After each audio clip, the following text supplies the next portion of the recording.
Buenísimo. Ahora sí, pues buenas tardes a todas, todos y todes.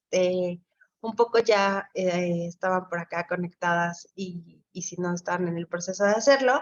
El día de hoy tenemos pues la fortuna de contar con una valiosa colaboradora. Ella es psicóloga mexicana chilena con especialidad clínica y maestría en intervención psicojurídica y forense. Es Valeria Moscoso, quien nos acompaña el día de hoy y quiere estar a cargo de impartir las sesiones correspondientes a este módulo. Y que bueno, ya habían iniciado con Alejandra, pero bueno, la idea también es tener como una perspectiva adicional a la que tenemos dentro de la comisión. Y por eso el día de hoy, bueno, le doy la bienvenida a Valeria, le agradezco un montón la posibilidad de compartir este espacio con nosotras. Y bueno, pues les comparto un poquito de la experiencia de Valeria, experiencia pues profesional. Ella ha trabajado en Chile en el ámbito público y también en la sociedad civil, acompañando procesos terapéuticos con víctimas de la dictadura cívico-militar y también en proyectos de recuperación de testimonios y construcción colectiva de memorias, entre algunos otros temas. Es coordinadora académica del Diplomado de Atención a Víctimas y de Violencias y Catástrofes de la Universidad Iberoamericana eh, y del Museo de Memoria y Tolerancia desde 2019. Es integrante desde su formación en 2012 y co-coordinadora desde 2018 de la Red Nacional de Peritos y Peritas, Expertas y Expertos Independientes contra la Tortura, y desde 2015 es integrante de la Red de Espacio Psicosocial por los Derechos Humanos en México. Valeria tiene una experiencia de más de 15 años en el trabajo psicoterapéutico, sociocomunitario en investigación y docencia, así como en el ámbito psicojurídico, incluyendo el acompañamiento psicosocial a víctimas de violencia, grupos en situación de vulnerabilidad y organizaciones sociales de base, así como la elaboración de peritajes especializados independientes en valoraciones de impacto psicosocial y dictámenes basados en el Protocolo de Estambul, en temas mayormente relacionados a violaciones de derechos humanos como tortura, ejecuciones extrajudiciales, desaparición forzada, violencia contra las mujeres y migraciones forzadas, tanto en Chile como en México, usando e implementando herramientas multi y transdisciplinares como la educación popular, las técnicas narrativas, la psicocorporal, arteterapia, entre otras. Entonces, pues bienvenida Valeria, te dejamos a cargo de la sesión.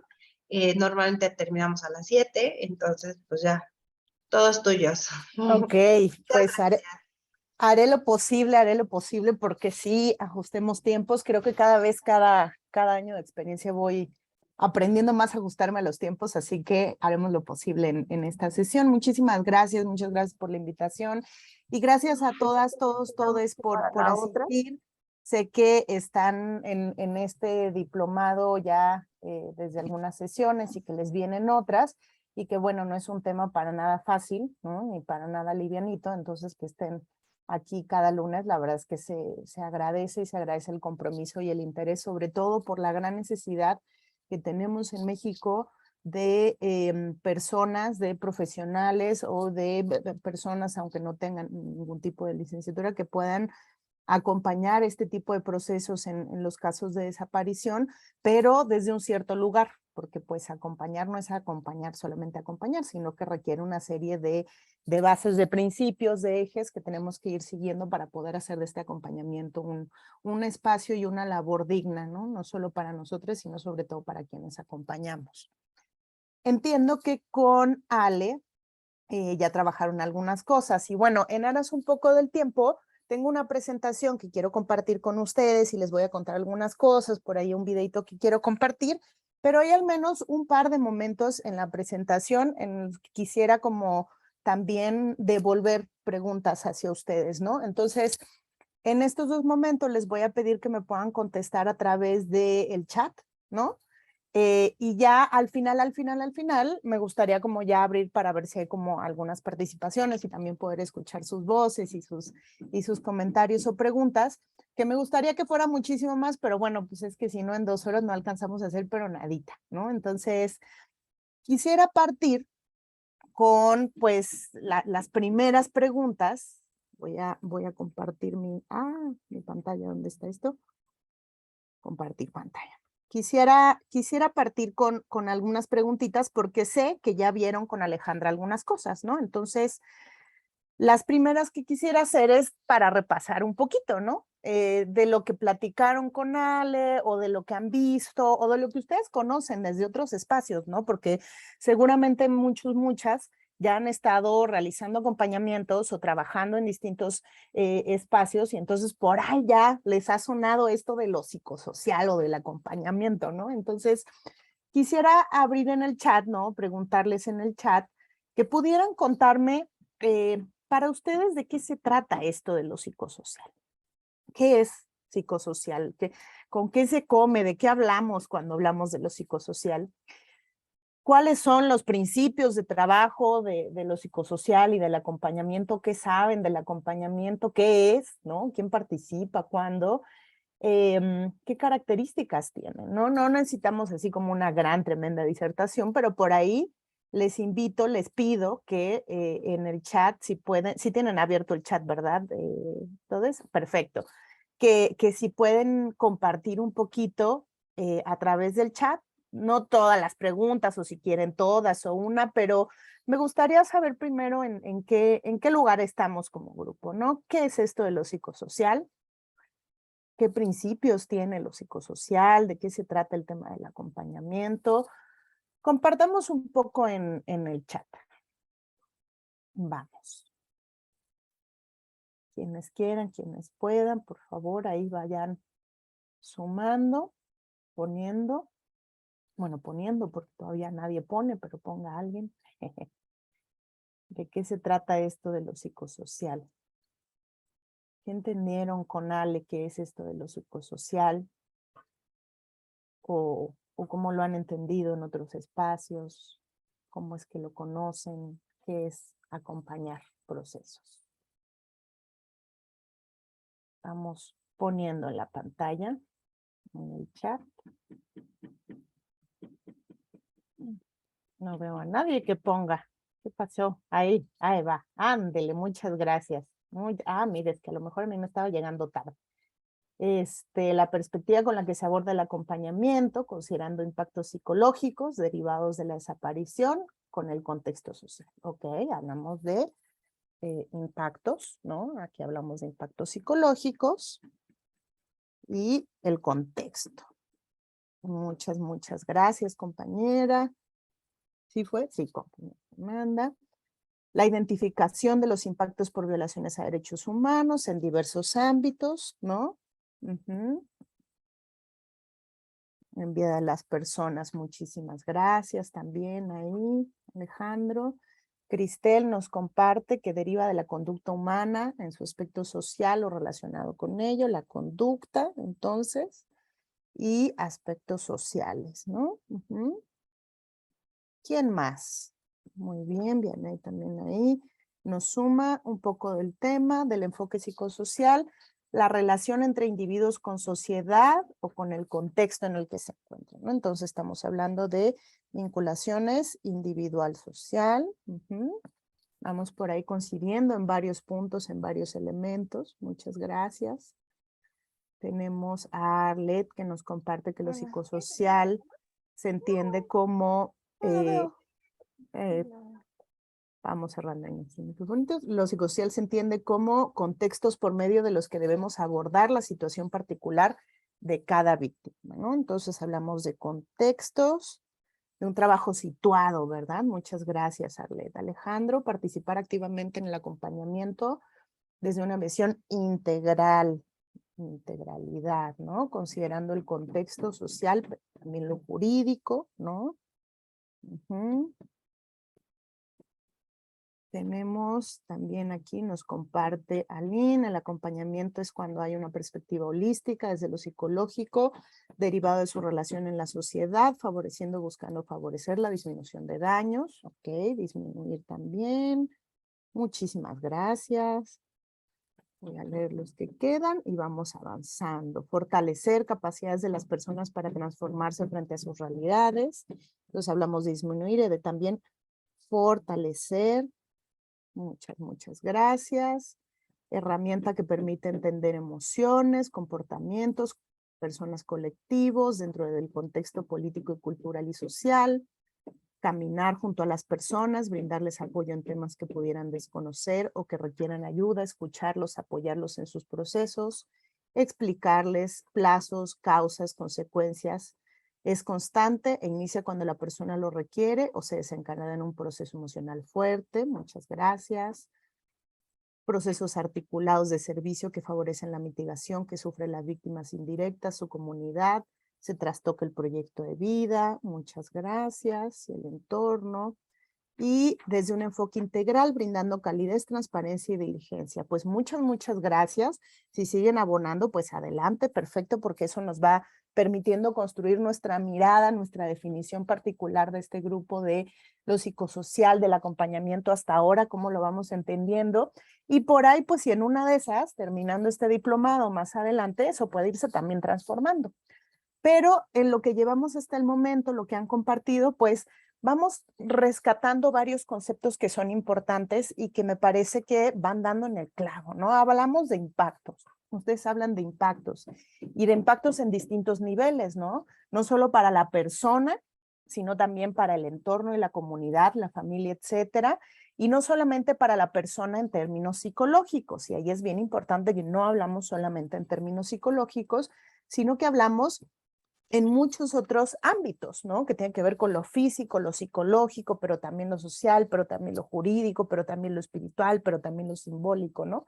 Entonces, varios niveles que tienen que darse a nivel integral, es decir, no solamente vamos a atender los impactos, afectaciones psicoemocionales, sino que abarca muchos otros ámbitos como puede ser lo jurídico, lo social, etcétera, y se trata de caminar con las personas, de estar con las personas, un estar al lado de, ¿no? Que es un poco, casi la definición de diccionario de acompañar es estar al lado de las personas, ¿no? Pero tienen ciertas características.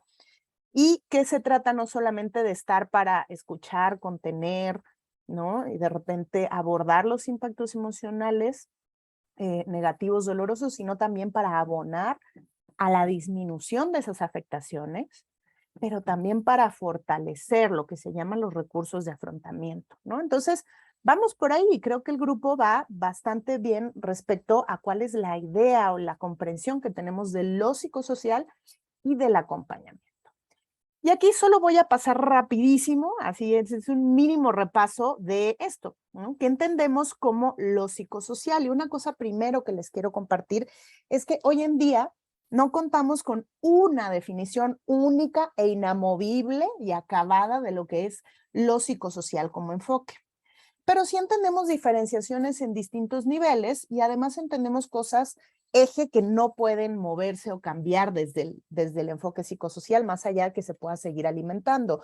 Y uno es que cuando hablamos de enfoque o de perspectiva psicosocial, estamos hablando de toda una epistemología. Estamos hablando de una forma de ver, de entender, de pararnos en el mundo, de mirar el mundo y de actuar en el mundo. Es parecido cuando hablamos a la perspectiva de género y hablamos de unos lentes que nos ponemos, ¿no? Para poder mirar de manera más fina, más clara nuestra realidad, ¿no? Y entonces el enfoque psicosocial, pues es eso, son unos lentes que nos permiten mirar de manera mucho más clara distintas cosas de la realidad que no veíamos sin el enfoque psicosocial. Entonces, es una postura ético-política epistemológica, ¿no? Como enfoque, como perspectiva psicosocial.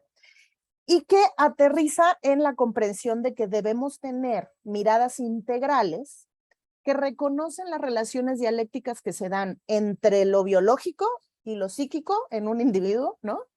Pero también entre este individuo y todo lo que está a su alrededor, entre su entorno, su familia, su comunidad, sus vecinos, su colonia, su ciudad, pero incluso los aspectos macrosociales, ¿no? Con su cultura, sus tradiciones, etcétera. Entonces, las relaciones dialécticas que se hacen entre todo esto, ustedes bien decían, bueno, lo individual y lo social, pero lo individual y lo social muchísimo más complejizado, ¿no?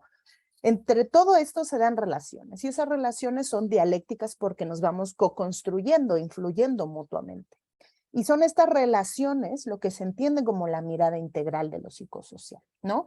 No es solamente centrarnos en el individuo, no es solamente centrarnos en lo biológico o en lo psicoemocional, sino en las múltiples relaciones dialécticas que se establecen entre todos estos puntos, ¿no? En este sentido, cuando trabajamos desde una perspectiva psicosocial, es importante saber que abordamos distintos elementos, no solamente afectaciones psicoemocionales, ¿no? O emociones dolorosas, sino que todos aquellos elementos que conforman la experiencia de las personas, ¿no? Y con estos estamos hablando sí de afectaciones, pero también de recursos, de sus afrontamientos, de sus conductas, de sus acciones, de sus historias, de sus biografías, etcétera, ¿no? De todo lo que compone la vida de un ser humano. ¿Y esto en qué nos diferencia de enfoques psicológicos, por ejemplo, netamente psicológicos? Es que nos extrae el foco de lo que es solamente individual, biológico, médico, patológico. Es decir, en lo psicosocial no solamente vamos a ir a enfocarnos en la afectación, en el daño, ¿no? Y además el daño entendido como algo patológico, como una enfermedad, como una falla o como una falta, sino que nos vamos a enfocar en las afectaciones, pero cómo estas tienen lógica de acuerdo al contexto, ¿no? Situado, y cómo en estas relaciones dialécticas pues se van generando esas afectaciones, ¿no? Pero entonces también no solo vemos afectaciones, sino que vemos también recursos de afrontamiento en una comprensión mucho más holística del ser humano, como bien decían por ahí, pero también en una relación horizontal para con las personas que acompañamos. Es decir, no nos encontramos en una situación de desigualdad, ¿no? O de desequilibrio de poder, en el que al ser quienes acompañamos tenemos más poder porque somos el licenciado, la licenciada, la psicóloga, la abogada, etcétera, y por debajo están las personas a quienes acompañamos, sino que busca lo psicosocial entender que todos somos parte de estas relaciones dialécticas y que de una u otra forma nuestro trabajo tiene que orientarse a relaciones horizontales, ¿no? Es un enfoque que es transversal, entendiéndolo así, como una postura ético-política epistemológica, ¿no? Es transversal y va más allá de la profesión. Como les decía, no es un enfoque psicológico. Cuando decimos psicosocial, no es una rama de la psicología, no es una teoría psicológica, ni es tarea de psicólogos, ¿no? Sino que cuando hablamos de perspectiva de enfoque psicosocial, estamos hablando, una vez más, de una postura ético-política epistemológica que se alimenta de un montón de disciplinas. Surgió desde por ahí los años 80, ya como con este nombre, y se ha alimentado, claro, de la psicología social latinoamericana, sí, pero también de enfoques como la educación popular, como la investigación-acción participativa, como las distintas disciplinas de la liberación o disciplinas críticas, como el derecho crítico, como la filosofía de la liberación, etcétera. Entonces, es todo un enfoque que no se reduce únicamente a la psicología o al enfoque psicológico. ¿Lo puede ocupar? Sí, pero no es psicología solamente, ¿ok? Entonces es transversal y va más allá de las profesiones que nosotros podamos ejercer o incluso de la disciplina o de la labor involucrada, ¿no? Y se trata de dialogar e integrarse con otros acercamientos y otros enfoques, que ahorita lo vamos a ver. Ahora, esto el enfoque, ¿no? Que a mí me gusta pensarlo como una gran sombrilla bajo la cual estamos, ¿no? Que nos cubre. Debajo de esta sombrilla, que es el enfoque completo psicosocial, existe el trabajo y el acompañamiento psicosocial, que son más bien ya acciones, ¿no? Más concretas, más prácticas. Y entonces el trabajo con un enfoque psicosocial sostiene una serie de principios que tienen que ver con el enfoque y que puede darse de distintas formas. Y el acompañamiento con un enfoque psicosocial sí se trata de un estar al lado de, acompañar, caminar junto con las personas, grupos individuales y colectivos, pero con este tipo de enfoque, con estos criterios. Y en ese sentido, cuando hablamos de acompañamiento con enfoque psicosocial, hablamos de dispositivos o de sistemas de investigación y práctica, ¿no? Estamos hablando de la noción de praxis, no solamente es para investigar y no solamente es para hacer, es para ambos, ¿no? ¿Y qué buscan estos dispositivos de acompañamiento? no solo acompañar, valga la redundancia, sino también describir, recuperar, permitir, abrir espacios para que las voces y las experiencias que han sido históricamente invisibilizadas puedan tener un espacio de salir a la luz y de ser escuchadas, ¿no? Y entonces se trata de mostrar lo que ha tratado de ser oculto dentro de nuestros espacios, dentro de nuestros contextos, ¿no? Como por ejemplo las experiencias de violencias y desigualdad que están a la base de la desaparición, ¿no? Y las voces de las víctimas, por ejemplo, ¿no? Entonces, el enfoque o trabajo psicosocial no es una labor meramente clínica, ya les dije, no es psicología. Una de sus herramientas puede ser la psicología, pero no es ni se reduce a la psicología. No es meramente una labor clínica, de atención clínica, no es meramente una acción humanitaria. ¿Puede haber acción humanitaria con enfoque psicosocial? Sí, pero toda acción humanitaria no es psicosocial, ¿no? Y no se reduce lo psicosocial o lo humanitario, y no es para nada solamente una acción de buena voluntad. Yo tengo buena onda, yo soy buena onda, y entonces decidí acompañar a tal o cual persona, ¿no? No va tampoco por ahí, porque sí requiere un cierto conocimiento básico para que no confundamos acompañamiento psicosocial con otro tipo de acciones, ¿no? En este sentido, pues como les decía, es una herramienta y es una metodología transversal de análisis y de acción. Y como les decía, es una perspectiva y debajo de eso vemos el acompañamiento y el trabajo psicosocial, y debajo de eso vamos como en embudo, ¿no? Podemos ver distintas acciones o formas de acompañamiento, porque por ejemplo podemos no ser psicólogos y hacer un acompañamiento jurídico con enfoque psicosocial, o un acompañamiento pedagógico con enfoque psicosocial, o un acompañamiento político con enfoque psicosocial. No es necesariamente solo desde la psicología, sino que desde distintos espacios lo importante es si entendemos el enfoque y lo ponemos a la base o no, ¿ok? Ahora, como esto es un trabajo situado, que es el contexto del individuo, el contexto en el cual está, sus relaciones dialécticas, y todo esto nos genera configuraciones bien complejas, ¿no? En cada uno de los casos que podemos acompañar, pues no existen fórmulas, porque cada acompañamiento va a ser situado y va a responder a las necesidades y requerimientos propios de cada persona y cada caso, ¿no? Entonces, cuando hablamos de sistemas, dispositivos de acompañamiento con enfoque psicosocial, pues no hay una fórmula base, aunque sí hay algunas pautas mínimas. Y pues voy a repasar rapidísimo algunas de estas pautas mínimas, porque dentro de lo psicosocial pues hay algunas de estas, ¿no? Uno, por ejemplo, es esto que tiene que ver más con el acompañamiento. Y que les decía, sí, es estar al lado de, pero cuando hablamos de con enfoques psicosociales, es un estar al lado de activo y con un sentido. No es nada más estar ahí al lado, ¿no? Sino que tiene que ver con cómo ponemos al servicio de las personas que acompañamos nuestros saberes, nuestras herramientas, nuestros recursos, ¿no?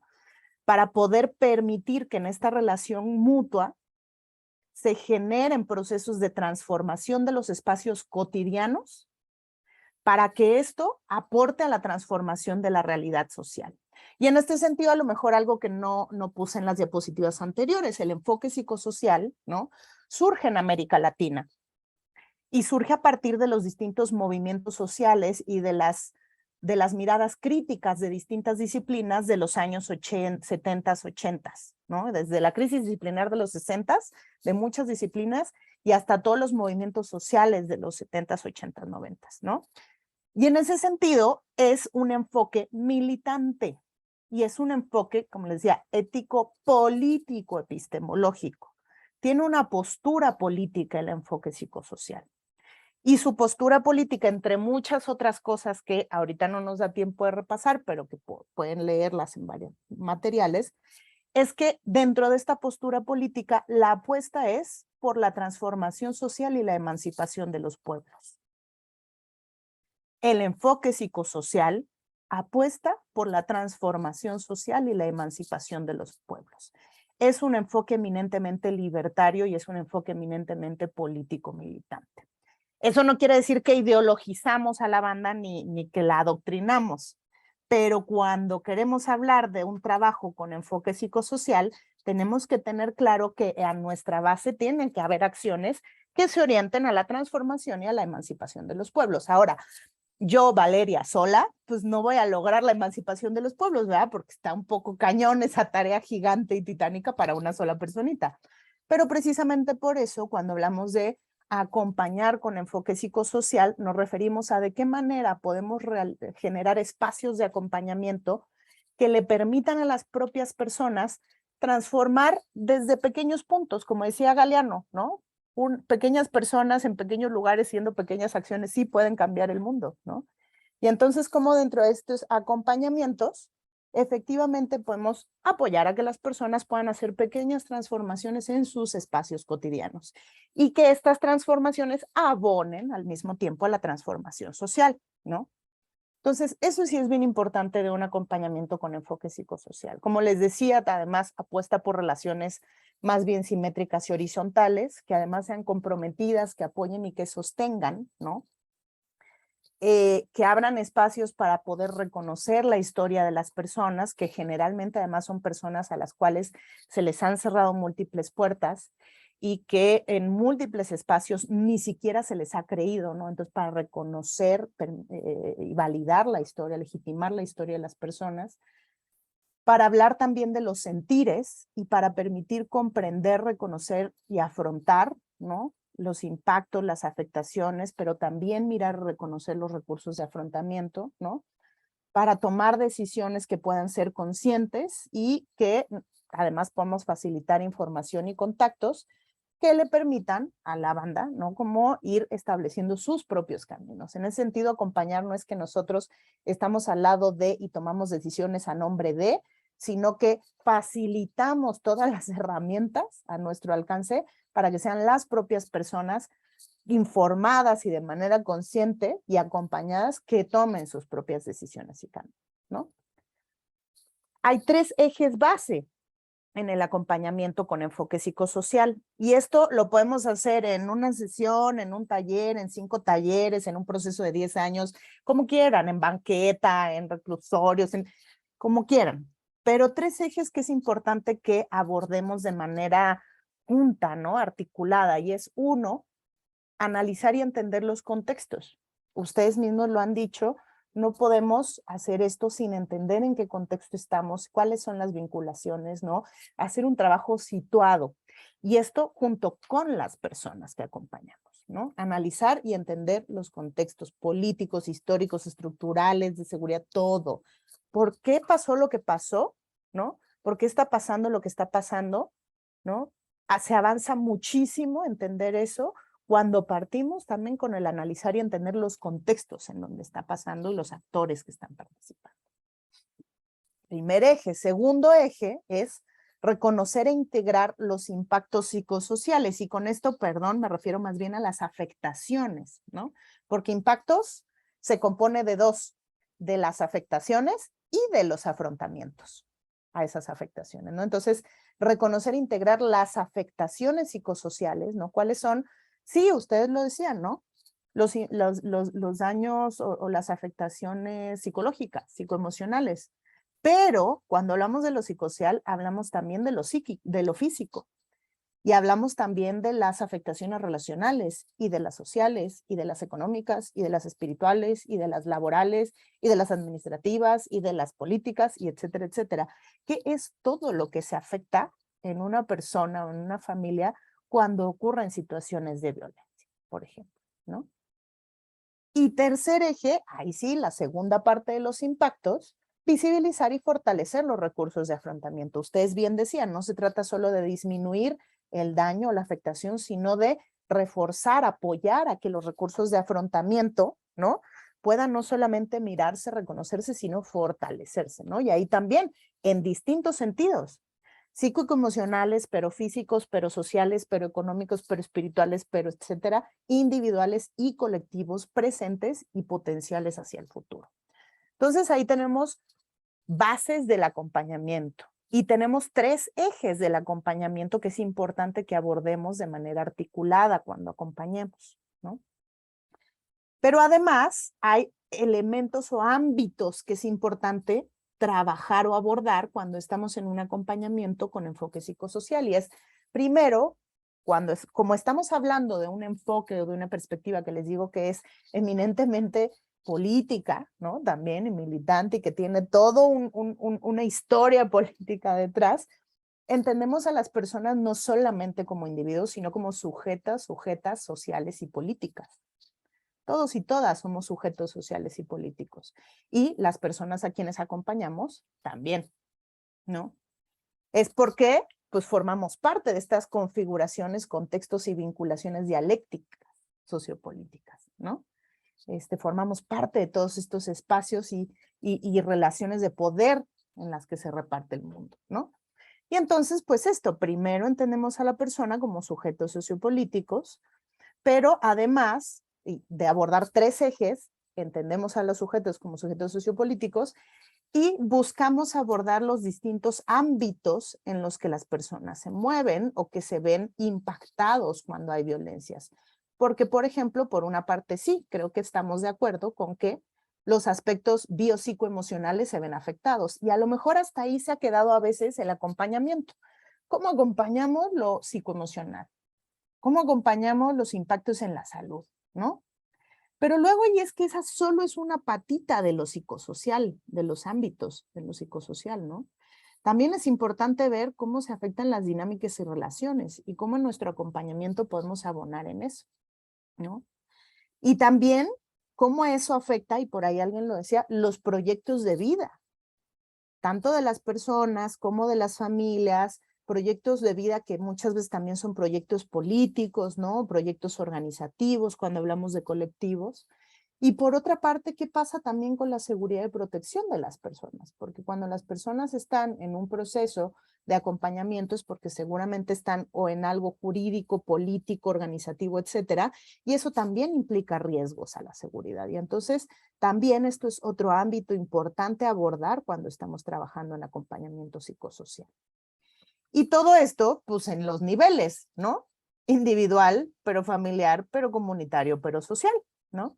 Entonces, estas son como las pequeñas claves que tiene el acompañamiento psicosocial. Como les decía, no hay fórmulas, pero tiene por ahí unos principios base, tiene por ahí 3 ejes que hay que abordar sí o sí, tiene por ahí todos estos ámbitos, ¿no? De trabajo y tiene por ahí todos estos niveles en los que es importante trabajar, ¿no?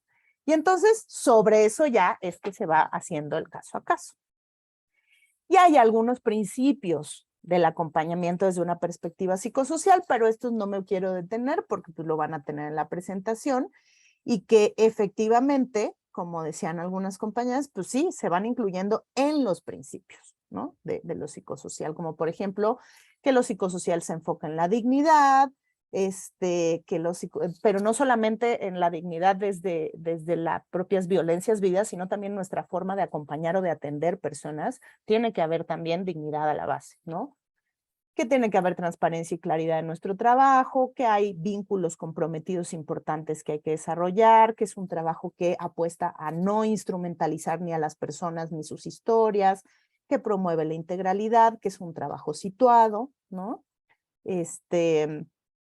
Que se sostiene en el pensamiento crítico, ¿no? Que se basa en la horizontalidad y en un enfoque pedagógico, compartir las herramientas, que apuesta por la autonomía y la libertad de las personas, que es un trabajo que se debe realizar en red, porque una sola personita no vamos a hacer mucho, que apuesta por la prevención y por la transformación social. Entonces, estos son algunos de los principios. Esto a modo de repaso porque me era importante como irlo afianzando. Ahora, es importante hasta acá, ¿no? Que esto era muy a modo de repaso de lo psicosocial y de los dispositivos de acompañamiento de trabajo psicosocial, pero también como ir profundizando en algunas cosas de cara, ¿no? A este diplomado. Y es, lo psicosocial por ahí les decía, integra y también dialoga con otros enfoques que no se subsumen dentro de lo psicosocial, no se los come lo psicosocial, pero que es importante que platiquen, ¿no? Que se articulen. Y entonces lo psicosocial, por ejemplo, no puede ser, ¿no? O sea, esta noción integral y de transformación social y de develar lo que está oculto, ¿no? O lo que ha querido ser ocultado o acallado, pues no puede ser si no lo sumamos también con una perspectiva de género, ¿no? Entonces, es un enfoque que dialoga y articula, tiene que dialogar y articular con el enfoque psicosocial, ¿no? ¿Cuáles son las formas diferenciadas de lo que acompañamos o de los impactos, de los afrontamientos, de las afectaciones, de los contextos, cuando estamos hablando de diferencias sexogenéricas, ¿no? Y entonces es relevantísimo que sumemos una perspectiva de género cuando hacemos acompañamiento con enfoque psicosocial para poder entender, ¿no? Además, las particularidades. Y dentro de este enfoque, pues, que además aquí yo supongo que ya la gran mayoría, si no todos ya lo sabemos, cuando hablamos de perspectiva de género no hablamos ni algo que es solo de mujeres, ni tema de mujeres, ¿no? Sino que tiene que ver con las desigualdades históricas, ¿no? Que se dan a partir de todo aquel que transgreda y toda aquella y todo aquello que transgreda los roles de género tradicionales y hegemónicos, ¿no? Y de ahí es que también sumamos la interseccionalidad, ¿no? El enfoque de interseccionalidad. Y cuando hablamos del enfoque de interseccionalidad, pues entonces hablamos también de otra herramienta analítica, igual que el enfoque psicosocial y el de género, que nos permite decir, híjole, no solamente tiene que ver con lo sexogenérico, ¿no? Con hombres y mujeres o con hombres o con la hegemonía masculina frente a otras identidades sexogenéricas o orientaciones sexogenéricas, sino que tiene que ver con entender que hay muchas formas de opresión dentro de nuestro mundo, ¿no? Y que todas esas formas de opresión articulan e impactan, ¿no? Y generan contextos específicos. Porque estamos de acuerdo que no va a ser lo mismo ser hombre, blanco, alrededor de los 30, edad productiva, viviendo en Polanco, con una maestría, ¿no? Que viva una situación de violencia a un hombre racializado que vive en la Costa Chica de Guerrero, ¿no? Que pues logró apenas terminar la primaria y que está trabajando en los campos cafetaleros, ¿no? De la sierra y que vive una situación de violencia. Con esto no estoy diciendo que haya más o menos afectación, ni lo quiero poner a competir, no es un dolorímetro, pero es importante entender que las personas tenemos múltiples combinaciones de sistemas de opresión encima de nosotros y que eso también va a definir desde los distintos impactos, nuestra configuración de impactos, pero también los recursos con los que contamos para poder defendernos, para poder exigir derechos o para acceder siquiera a la justicia, a alguna noción de la justicia, ¿no? Entonces, el enfoque de interseccionalidad también suma. Sumamos también en el trabajo psicosocial el enfoque basado en derechos humanos, ¿no? Y que esto tiene que ver con entender que todo esto que les digo de las desigualdades interseccionales, ¿no? De estas opresiones y prácticas discriminatorias, ¿no? Pues no solamente tenemos que analizarlas y entender cómo operan y cómo impactan en las personas y cómo impiden que las personas se desarrollen libremente, sino cómo a partir de esto se ha desarrollado toda una infraestructura de estándares internacionales de derechos humanos que tienen el objetivo de erradicar esto. Por ahí que no necesariamente lo han logrado hasta el día de hoy, pero por ahí que están y sirven y están, ¿no? Y que se basa en los principios de los derechos humanos, ¿no? Y que también es importante ver este enfoque desde una mirada crítica. Es decir, no podemos sostener un enfoque de derechos humanos que se base, por ejemplo, en las miradas justnaturalistas. Es decir, los seres humanos tenemos derechos porque así nacimos y porque todos somos iguales desde el nacimiento.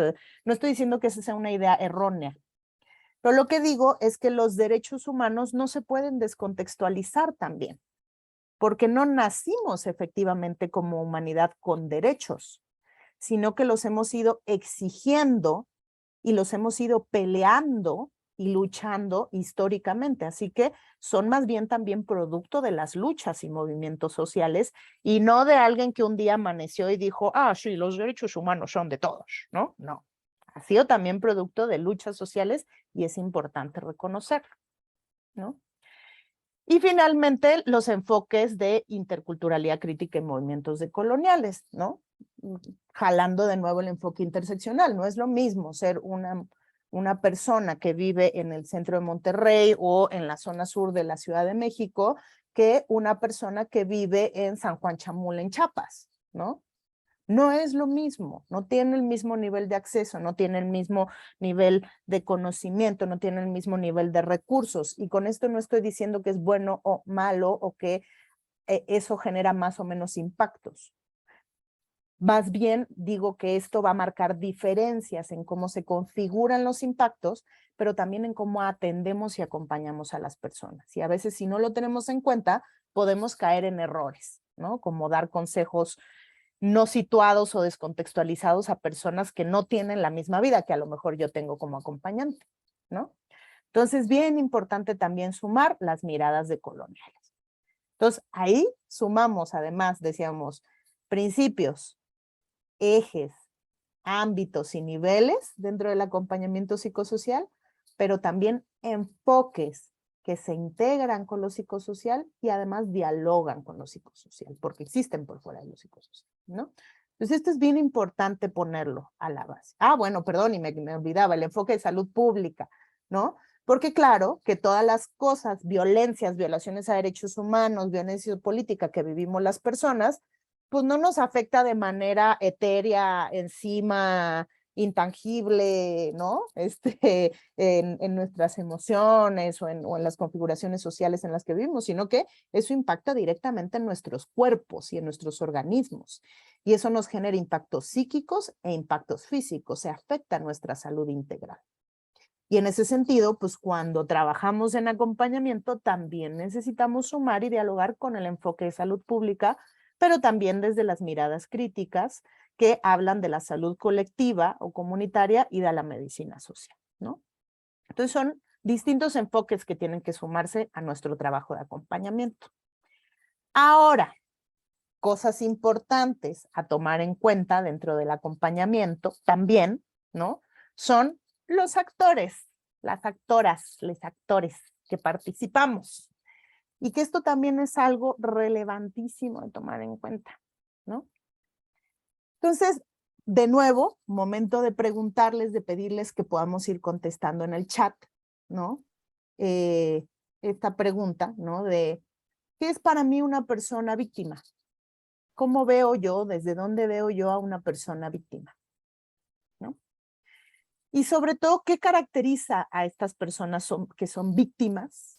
¿No? Con el nombrecito, la etiqueta víctima, y sobre todo a las víctimas de desaparición. ¿Cómo las vemos? ¿Desde dónde las vemos? ¿Quiénes son, según mi perspectiva, estas personas? ¿Cómo las definiría? Vamos compartiendo en el chat. ¿Cómo vemos a las personas víctimas? ¿Desde dónde las vemos?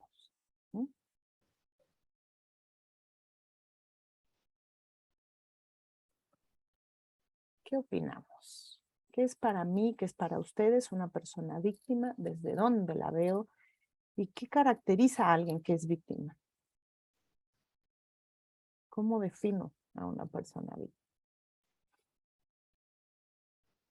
Un par de participaciones ahí en el chat para poder continuar, porque va a haber otro momentito.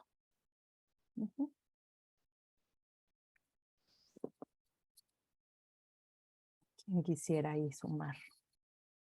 En el chat, ¿qué es para mí una persona víctima? ¿Cómo y desde dónde veo una persona víctima? ¿Y qué caracteriza a las personas víctimas, y sobre todo a las personas víctimas de desaparición? ¿Qué opinan? ¿Qué opinan? Anímense. Anímense, anímense. Muy bien. Ay. El enfoque que empleo como ciudadano, lamento su situación, como abogada, como persona que tiene derechos que debe hacer valer, pero no sola, siempre con acompañamiento.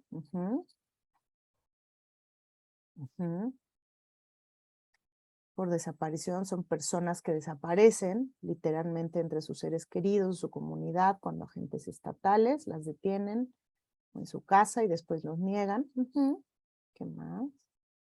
Entonces vemos miradas desde el nivel personal, miradas desde el nivel profesional, definiciones que tienen que ver con el delito, ¿no? Del que estamos hablando. ¿Quién más? ¿Quién más quisiera compartir? ¿Qué es una persona? ¿Desde dónde la veo, no? A quienes se les comete el delito, ¿no? Las caracteriza la forma de la comisión del delito, ¿no? Entonces lo definimos a partir del delito. Bien, muchas gracias.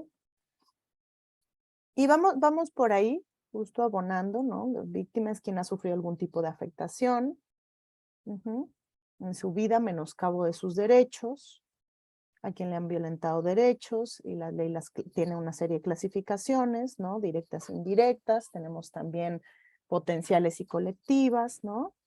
Que ha sufrido una afectación producto por la ausencia de una persona, ok, muchas gracias, ¿no? Es aquella que ha sufrido una agresión por parte de la autoridad, como característica esencial se encuentra el hecho de que se asume como tal, agredido o violentan sus derechos, integridad y dignidad, en el caso de desaparición, personas privadas de su libertad, dañando su integridad humana, violando derechos humanos, las caracteriza la forma y circunstancia de la comisión del delito, así como las acciones de restitución de daño. Toda persona afectada por un delito de agresión, y la última, una víctima, es quien resiente una afectación en sus derechos, sea de manera directa o indirecta. Las víctimas de desaparición en particular ven afectados sus derechos a la verdad, acceso a la justicia, integridad, seguridad, entre otros. Muchas gracias, compañeros. Y pues sí, me parece bien importante, interesante este establecimiento de distintos espacios, ¿no? Desde cómo lo vemos a nivel personal, pero también profesionalmente. Y esto que ustedes plantean es, ¿qué caracteriza a las personas víctimas y desaparición? Pues se define a partir del delito del que estamos hablando o de la agresión de la que estamos hablando, ¿no? Y acá cositas que quisiera como comentar o poner sobre la mesa, ¿no? Vamos a seguir profundizando este ejercicio, ¿no? Uno, que las palabras son importantes, ¿no? Las palabras nos indican condiciones de vida, pero además nos indican condiciones de vida que en muchísimos casos, y sobre todo cuando hablamos de violencias y violaciones a derechos, son condiciones de vida determinadas desde afuera, de manera externa, sin mayor control de la propia persona o de los propios grupos, ¿no? Y entonces las palabras efectivamente definen cosas, definen condiciones y definen realidades, ¿no? Y en ese sentido es bien importante que seamos bien cuidadosos con las palabras, ¿no? Con cómo las utilizamos y desde dónde las utilizamos y cómo nos damos a entender del uso de estas palabras, ¿no? En ese sentido, pues aquí les pongo la noción de víctima, ¿no? Pero además les pongo el apellido de víctima de desaparición, ¿no? Y la noción de víctima, pues así como en general, víctima, ¿no? Per se, es una noción que ha sido bien complicada a lo largo de los años, ¿no? En el desarrollo jurídico histórico, la noción de víctima y la victimología es uno de los acercamientos pues, más recientes que se fue generando. Apenas apareció la victimología como a mediados del siglo pasado, ¿no? Y se empezó a desarrollar, aun cuando tenemos un desarrollo histórico de sistemas jurídicos de siglos, de siglos, de siglos, de siglos. La victimología y por lo tanto la noción y la comprensión y el reconocimiento de la existencia y la importancia de quien ha sido víctima es relativamente reciente, ¿no? Pero además ha sido, ay, les pido una disculpa, creo que están construyendo y no sé si escuchan el ruido que yo escucho, pero si es así, ofrezco una disculpa. Pero bueno, la victimología apenas va apareciendo, pero además se basó en un montón de miradas también bien estereotipadas del pasado, ¿no? Y en este sentido, pues se fue entendiendo, imagínense, desde inicios de la victimología se hacían una serie de criterios, existían una serie de criterios o clasificaciones de personas víctimas, ¿no? Que incluso llegaban a decir que la víctima llegaba a tener la culpa de su propia victimización. Se hablaba de víctimas propiciadoras o de víctimas responsables, etcétera, etcétera, ¿no? Entonces, son herencias de la victimología que hasta el día de hoy por ahí tenemos, ¿no? Y que seguimos entendiendo a una persona víctima en general, en el imaginario social general, me refiero, como una persona que está en una dimensión de ruptura, ¿no? Que algo la rompió, que algo la dañó, pero que además dentro de este daño, pues por ahí perdió una serie de capacidades y por lo tanto no puede sola, ¿no? Y por lo tanto necesita ayuda y apoyo. Por ahí esto no está necesariamente mal, pero el enfoque que está detrás sí ha sido bien negativo a lo largo de los años y de las décadas, ¿no? Entonces, en este sentido, algunas cosas a aclarar. La noción de víctima es importante, claro, porque cumple ciertas funciones, ¿no? Y en los distintos sistemas jurídico-normativos, pues cumple una función jurídica y cumple una función política, ¿no? Cuando cumple una función jurídica, la definición de víctima que hay, esto que ustedes han ido exponiendo, como no, aquella persona que se ve menoscabada en sus derechos, en sus bienes, etcétera, por algún tipo de delito, pues claro, nos habla de una acción que afectó a una persona, pero además no solamente nos abre la puerta a derechos de esa persona que ha sido afectada, sino también deberes y obligaciones de quien dañó, ¿no? Jurídicamente hablando. Entonces, claro que tiene una función jurídica importante decir víctimas, ¿no? Reconocer la existencia de víctimas. Y tiene una función política porque también cuando hablamos de víctimas, eso nos habla de que existe un victimario o victimarios, ¿no? Hablamos de la existencia de perpetradores, ¿no? Y eso políticamente también nos permite responsabilizar y exigir, ¿no? Entonces, esas son funciones importantes de la palabra víctima. El problema ha sido cuando se nos ha ido esta idea de víctima desde lo jurídico y lo político y se van creando ideas justo de las víctimas como personas sin recursos o que no están realmente capacitadas para ejercer sus derechos y por lo tanto me necesitan a mí o a cualquier otra persona, ¿no? Detalles también importantes.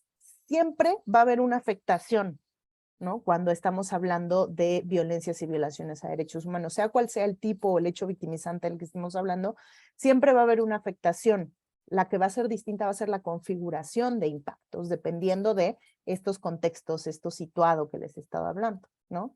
Y estos contextos de victimización también van a ser bien cardinales en cómo se configuran los impactos, porque no es lo mismo sufrir violencia que sufrir una violación a derechos humanos.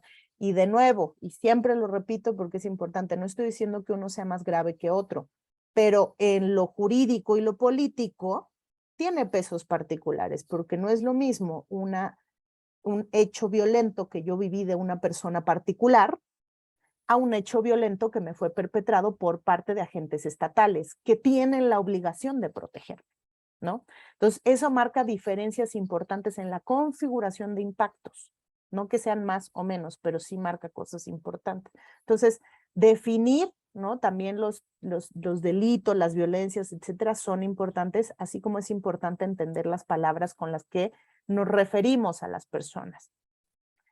Pero ¿por qué les digo que hay que tener cuidado con la noción de víctima, a pesar de que tiene funciones importantes?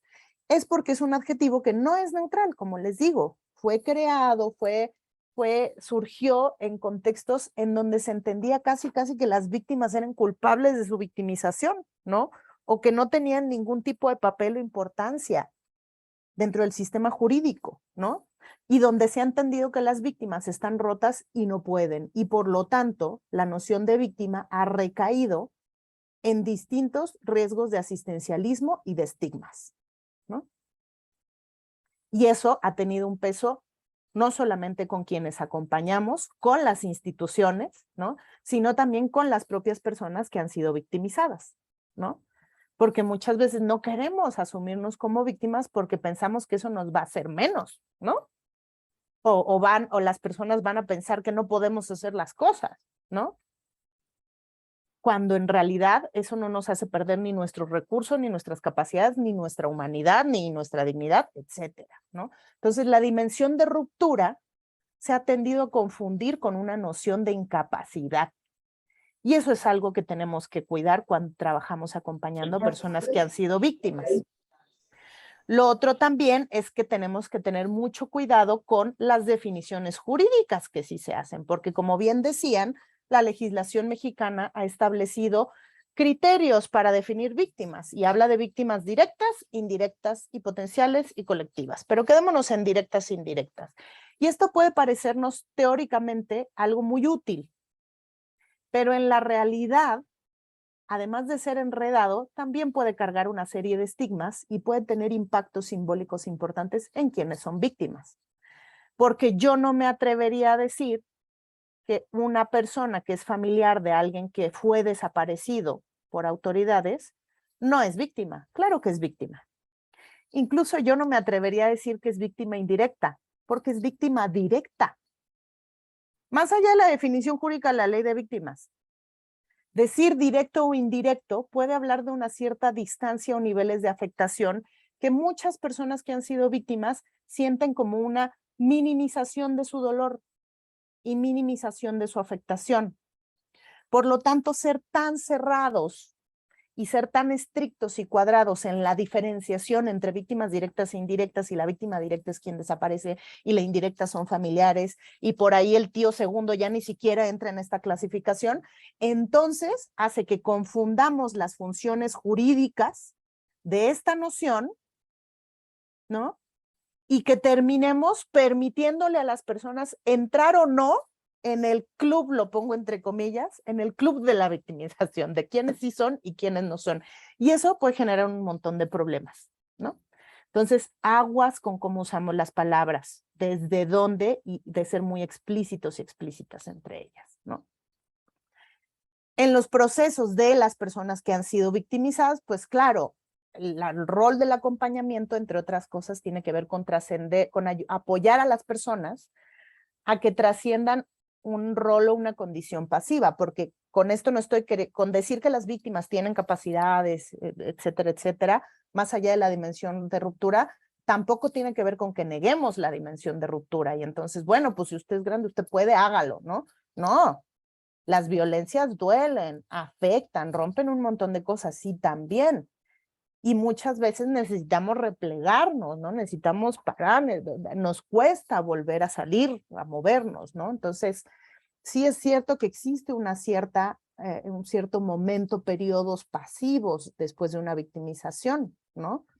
Pero también se trata de cómo apoyamos y acompañamos a las personas a trascender esas condiciones y roles que no nieguen su experiencia de dolor, ¿no? De horror, etcétera, de afectaciones, pero sin que eso les agarre y les arraigue, ¿no?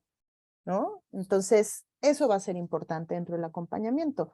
Pero para poder hacer ese camino y esa superación, lo pongo muy entre comillas, ¿no?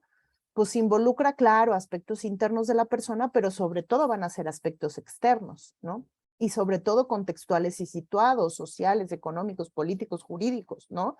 En este sentido, para que una persona pueda ir trascendiendo, saliendo de ese rol de víctima pasiva, tiene que haber una función de la justicia, de la sanción y el castigo y de la reparación, porque no podemos esperar que las personas lleguen, suban, superen, elaboren, etcétera, si en realidad las instituciones y el contexto social no están respondiendo, ¿no?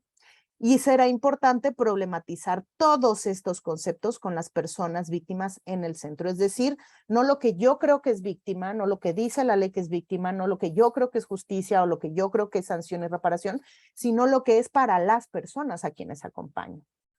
Ella que entiende por persona víctima, si se considera o no una persona víctima y desde dónde y por qué y si le sirve o no le sirve, ¿no?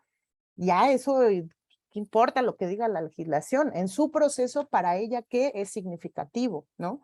Y también, pues, para estas personas, ¿qué es justicia? ¿Qué es sanción? ¿Qué es reparación? Y yo no asumir de antemano que como soy su acompañante, yo sé lo que para esta persona es justicia, ¿no? Entonces, todas estas son tareas importantes dentro del acompañamiento, ¿no? Y además, pues, valorar los propios procesos que las personas víctimas, en individual y en colectivo, han ido desarrollando solitas sin necesidad de acompañamiento alguno, porque la gran mayoría de los movimientos de personas que han sido víctimas de contextos de desaparición, ¿no? Lo han hecho solos, sin acompañamiento, ¿no? Entonces, ojo ahí también de no jurarnos que somos tan necesarios, ¿no? Sí somos necesarios porque, pues, sobre todo si estamos en instituciones es nuestra responsabilidad, pero si somos particulares, pues sí, podemos abonar, claro, pero no somos imprescindibles, ¿no? Y eso es importante también saber.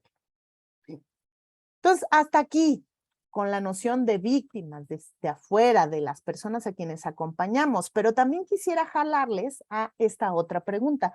¿Quiénes son? ¿Quiénes somos quienes acompañamos? ¿Quiénes son ustedes? ¿Cómo son ustedes como acompañantes? Porque es importante que pensemos en esto, ¿no? ¿Cómo me veo yo? ¿Cómo se ven ustedes como persona que acompaña y desde dónde? ¿No? Y aquí, antes de pedirles respuestas en el chat, les voy a pedir que nos ubiquemos en un pequeño ejercicio. Les paso esta ruedita que tiene una serie de características, ¿no? Edad, etnia, raza, género, habilidades, orientación, educación, experiencia, bla, bla, bla, bla, bla. Y que se tomen un minutito para poder cada uno de ustedes ubicarse en estas características. ¿Cuál es su edad, su género, su orientación, sus habilidades, si pertenecen a una etnia, si están racializadas, su nivel educativo, su experiencia laboral, su apariencia, etcétera? Ubíquense cada uno en estas características. Lo pueden anotar, lo pueden hacer solo en su mente, no importa, pero un minutito para que cada uno se pueda ubicar. Uh-huh.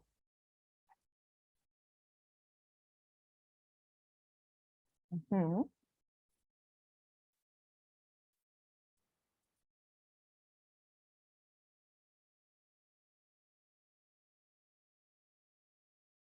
Y en lo que cada uno se va ubicando aquí, voy a aprovechar de plantear dos cositas de las que han estado compartiendo, ¿no? Por ejemplo, varios decían como la persona es una persona, la persona víctima es alguien que ha sufrido, pero no necesariamente todos sufrimos igual o respondemos igual al sufrimiento.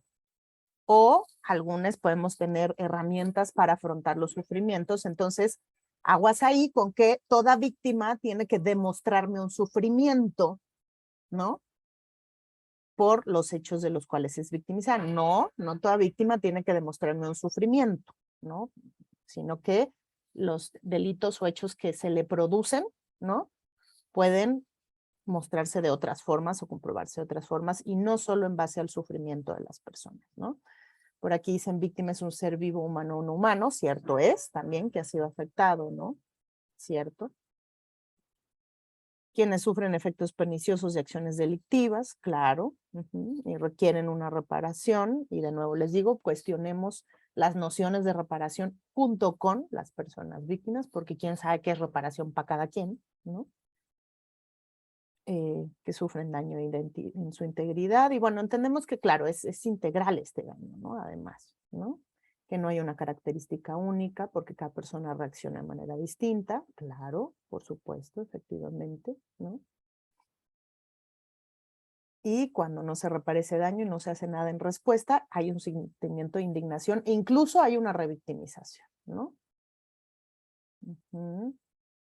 Miren, esto bien interesante. Dentro de lo jurídico tienen razón. Así de tanto es que dentro de lo jurídico las personas se entienden como sujetos pasivos, ¿no? Miren el uso de las palabras, ¿no? Desde cómo se definía anteriormente el sujeto pasivo, ¿no?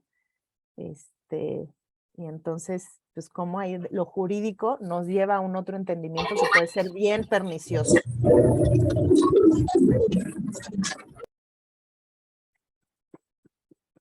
Y si tiene que haber forzosamente un delito para que la persona sea considerada víctima.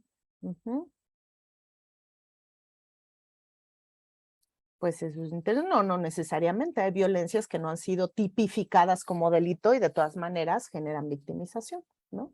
Entonces ahí es cuando yo les digo, ojo con el tema de entender víctima solo desde lo jurídico y de ahí extenderlo, ¿no? O solo validar la existencia de una persona como víctima si cumple o no cumple con el criterio cuadrado restringido de la normatividad, ¿no?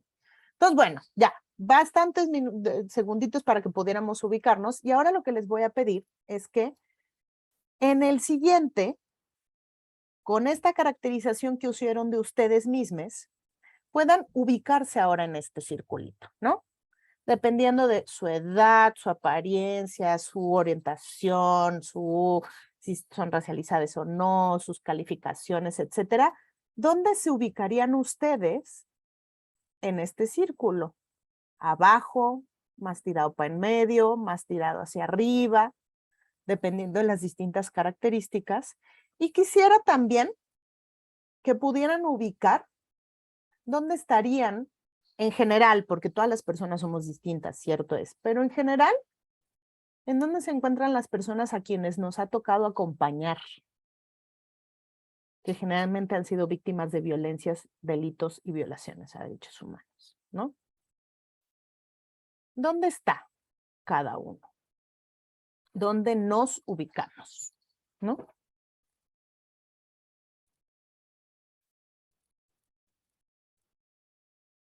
Y entonces me gustaría que a partir de esta ubicación pudieran compartir en el chat, pues, ¿qué ven? ¿Qué observan? Ujú. Ujú. ¿Qué observan a partir de la ubicación en donde pueden estar ustedes y la ubicación donde se encuentran las personas a quienes acompañamos, que generalmente han sido personas víctimas de violencias y violaciones a derechos?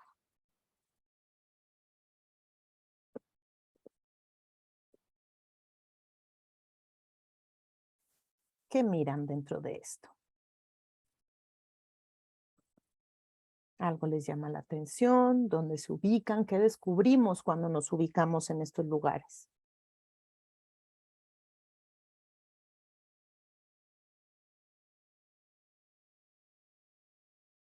Y vamos a compartir. Por ahí Cristel ya compartía que como servidores tenemos que ser empáticos, solidarios, no revictimizar, etcétera. Claro. Cuando nos ubicamos en este círculo, en esta rueda, ¿no? ¿Qué vamos ubicando? ¿Qué encontramos? ¿Qué descubrimos?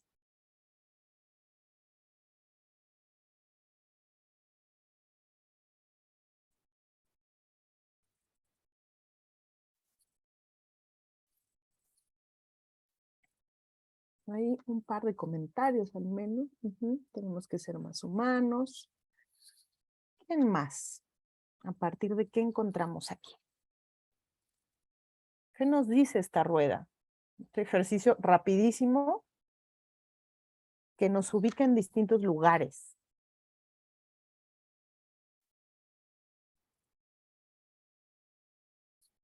Anímense a alguien a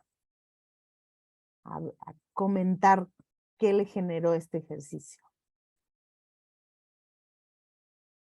¿Y por qué puede ser importante en esto que les estoy diciendo, en esto que les estoy contando?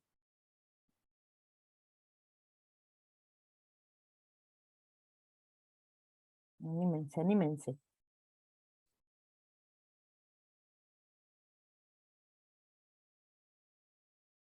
Condiciones o características particulares de las personas que nos ubican en situación de mayor vulnerabilidad ante ciertos delitos, por ejemplo, la desaparición. Qué importante eso, muchas gracias, compañera Cuba. Efectivamente, ¿no? Es parte de las reflexiones de este ejercicio. Como les decía, vivimos no solamente en un contexto generalizado de violencia, ¿no? Podemos estar hablando en particular de México, ¿no? Sino que estamos en un contexto mundial, ¿no? De distintos sistemas de opresión. Y aunque yo pueda ser muy humana, muy empática, ¿no? Y tener mucha claridad del trato con las personas, pues tampoco puedo negar quién soy, dónde estoy. Ahora, eso quiere decir que porque soy de clase, no sé, media alta y tengo un sesgo de clase, siempre voy a tratar mal o siempre lo voy a hacer mal con una persona que está en el otro extremo. No, no va por ahí. No se trata de que nos latiguemos, ¿no? Ni que suframos por nuestras condiciones, ¿no? Al nacer, ¿no? Pues yo nací blanca, pues, ¿qué le hago? No lo puedo cambiar, ¿no? Lo que importa aquí es que sí podamos tener, ¿no? Esta claridad de que nuestros lugares definen un montón de cosas. Definen, como bien dicen aquí, ¿no? Las condiciones de vulnerabilidad que podemos tener, ¿no? Definen el nivel de riesgos al que nos podemos enfrentar y definen los recursos a los cuales podemos acceder para poder defendernos, ¿no? Factores que nos pueden llevar a sufrir discriminación, violencias o distintos tipos de delitos, ¿no? que nos encontramos en mayor o menor riesgo, ¿no? Y esto claro que tiene un peso para un montón de personas y que son además, si vemos el universo de víctimas, sí están en su mayoría en el lugar bajo de la rayita morada, ¿no? Que son personas que generalmente han sido desechadas, marginadas por los distintos sistemas de opresión y quienes acompañamos en su mayoría, no todos, pero en su mayoría, somos personas que hemos tenido de una u otra forma el privilegio de estar en alguno de estos lugares arriba de la rayita morada de los distintos sistemas de opresión. Es decir, hemos contado con una serie de privilegios que a mí me ha dado la posibilidad de estudiar una carrera, de tener maestría, de trabajar en ciertos lugares, etcétera, etcétera. ¿Eso quiere decir que no sufro cosas? No, para nada. Pero sí es cierto que me coloca en un lugar que me hace ver, entender y actuar en el mundo de determinada forma. Y que, claro, yo no puedo negar mi situación de privilegio de ser una mujer blanca, pero sí puedo ser consciente y trabajar en mi ser consciente para no hablarle a una mujer racializada, pobre de la Sierra de Guerrero, desde mi perspectiva de mujer blanca que vive en el Distrito Federal, en la zona sur, ¿no? Entonces, se trata de que seamos conscientes, ¿no? De en dónde están las personas a quienes acompañamos y entonces cómo el entender el contexto y los sistemas de opresión nos dan también una cierta explicación del por qué están viviendo este tipo de violencias, ¿no? Y qué es lo que hay que transformar, pero también nos van marcando banderitas para que tengamos cuidado de cómo atendemos a las personas, cómo nos acercamos, cómo acompañamos, ¿no? Y por acá justamente lo colocan algunos compañeros, ¿no? Que nos encontramos más o en menos riesgo, ¿no? Pero también son cosas a tomar en cuenta en la atención a víctimas, ¿no? Porque esto nos permite entender cómo llevar los acompañamientos, nos permite tener los cuidados y las atenciones necesarias para no cometer errores innecesarios, ¿no? Nos permite visualizar entornos, ¿no? Para que no prejuzguemos, para que, aunque no sea un prejuicio, ¿no? Consciente, para que no asumamos que todos viven la misma realidad que nosotros vivimos y a veces hasta podemos lastimar a otros cuando no nos damos cuenta y que entonces nuestro centro efectivamente sea la dignidad, ¿no? Entonces, eso es bien importante desde el enfoque interseccional, ¿no? Poder ir viendo los distintos contextos de privilegio, los de opresión, los factores de riesgo y de vulnerabilidad en donde estamos nosotros, en donde están quienes acompañamos, y cómo desde esa claridad y desde esa conciencia podemos hacer mejor nuestros procesos de acompañamiento y poniendo la dignificación de las víctimas en el centro, ¿no? Entonces, aquí, por ejemplo, pues sí, ponemos mucho el tema de la interseccionalidad. Pequeño ejercicio nada más que quería hacer. Gracias por todos sus comentarios, me parecen bien relevantes. Y para ir como aterrizando, ¿no? Porque esto era como para hablar de los enfoques y de los puntos importantes dentro del acompañamiento con enfoque psicosocial, quiero aterrizar particularmente en qué pasa cuando hablamos de procesos jurídicos o políticos.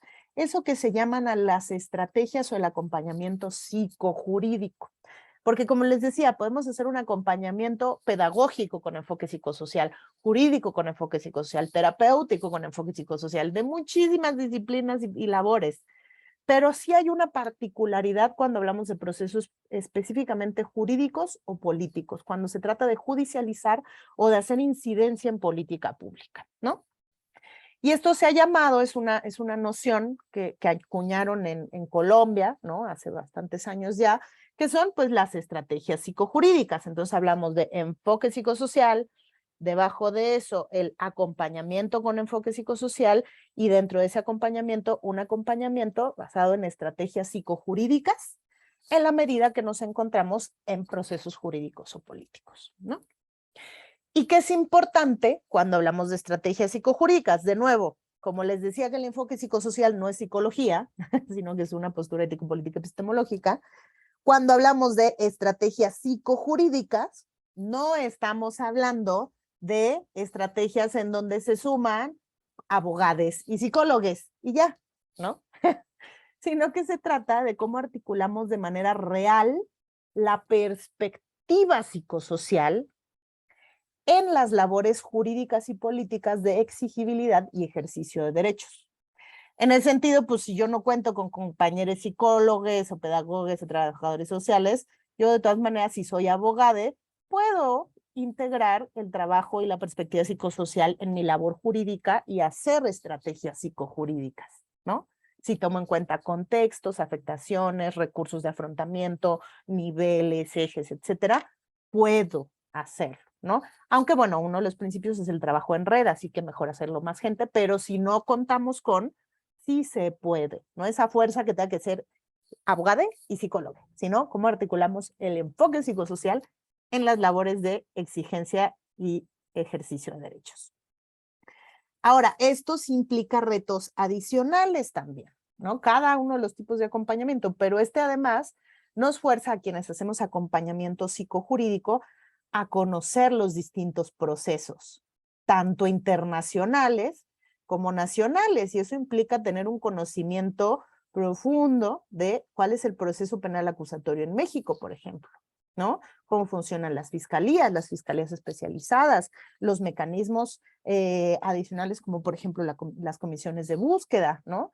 Las comisiones de atención a víctimas, los mecanismos extraordinarios, etcétera. Tenemos que conocer esto cuando hacemos este tipo de acompañamiento y no delegarlo a otras personas, ¿no? Y en este sentido, pues cosa a tomar en cuenta es la complejidad de la decisión de iniciar un proceso legal y político. Yo sé que para quienes estamos o están en instituciones o estamos en sociedad civil, pues claro que el mensaje es hay que denunciar, porque si denunciamos, entonces tenemos cifras y diagnósticos que hacen real la problemática y al hacerla real, pues podemos responder a ella. Pero lo cierto es que para las personas que han sido víctimas de distintas violaciones o delitos o violencias, como la desaparición, pues no es así de fácil de, ay, bueno, yo llego y denuncio, porque para las personas no es llego, denuncio y me voy y vivo mi vida, ¿no? Sino que denunciar y entrar en las dinámicas institucionales del sistema jurídico administrativo de este país, pues todos lo sabemos, es un parto, ¿no? No es nada fácil. Y además no solo administrativamente, sino económicamente, emocionalmente, físicamente, e incluso en términos de seguridad pone a las personas en riesgo, ¿no? Entonces, en este sentido, ¿no? Las demandas, los riesgos, todo lo que se requiere para llevar un proceso como denunciante es bien complejo y tenemos también que tomarlo con cuidado, ¿no? Y trabajarlo con las personas que acompañamos, porque puede haber quien no quiera denunciar, aunque sí quiera encontrar, por ejemplo, ¿no?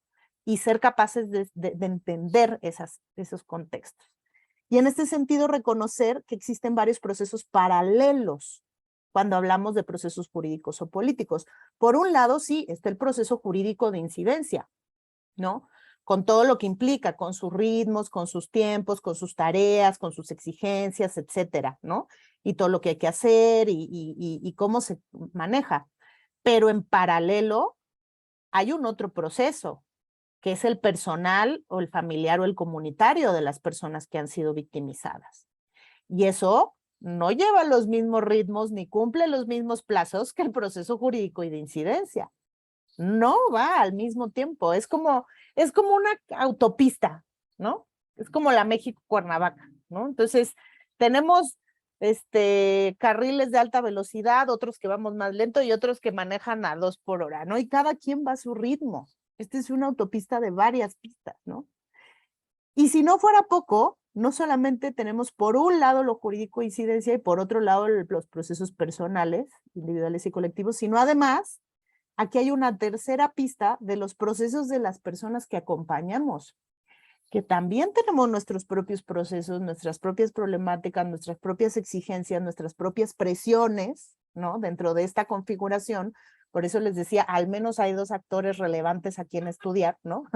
Quienes acompañamos y quienes son acompañados, porque nuestros procesos también están en una pista y no van al mismo tiempo que las otras 2. Y por aquí hay una cuarta que es el proceso de la institución o de la organización y de sus líneas temáticas y de sus proyectos y de sus exigencias y de sus productos, que no va por la misma pista. Y por ahí hasta yo le podría agregar un otro del proceso del organismo internacional o el proceso de la financiadora o múltiples pistas, ¿no? Y si no entendemos en el acompañamiento psicojurídico que existen todas estas pistas, que todas están andando, pero todas en diferentes velocidades, pues no vamos a lograr responder adecuadamente, porque nos vamos a basar en una sola pista, pero si las demás se nos descuidan, pues podemos causar un megachoque, ¿no? Entonces eso es bien importante en el acompañamiento psicojurídico. Entender, como lo hacemos desde un enfoque psicosocial, que además acompañamos a sujetos políticos activos y transformadores de que tienen derechos, ¿no? Y no entenderlos solo como objetos del proceso, ¿no? En el sentido, tienen que participar, nos basamos en una participación conjunta, aunque la otra persona no sea abogade, ¿no? No quiere decir que no tiene que saber todo lo que hacemos y que tengamos que rendir cuentas. Claro que tenemos que hacerlo, ¿no? Y tienen que participar en la construcción de estrategias y en la toma de decisiones. Es una mirada que va más allá del mero caso. A veces caemos, ¿no?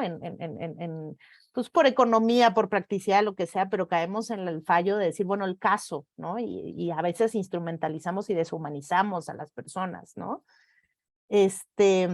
Recordar siempre cómo podemos abonar al fortalecimiento de las personas en sus distintas dimensiones, ¿no? Y poniendo sus necesidades y posibilidades en el centro. A lo mejor para mí es requete importante la justicia, ¿no?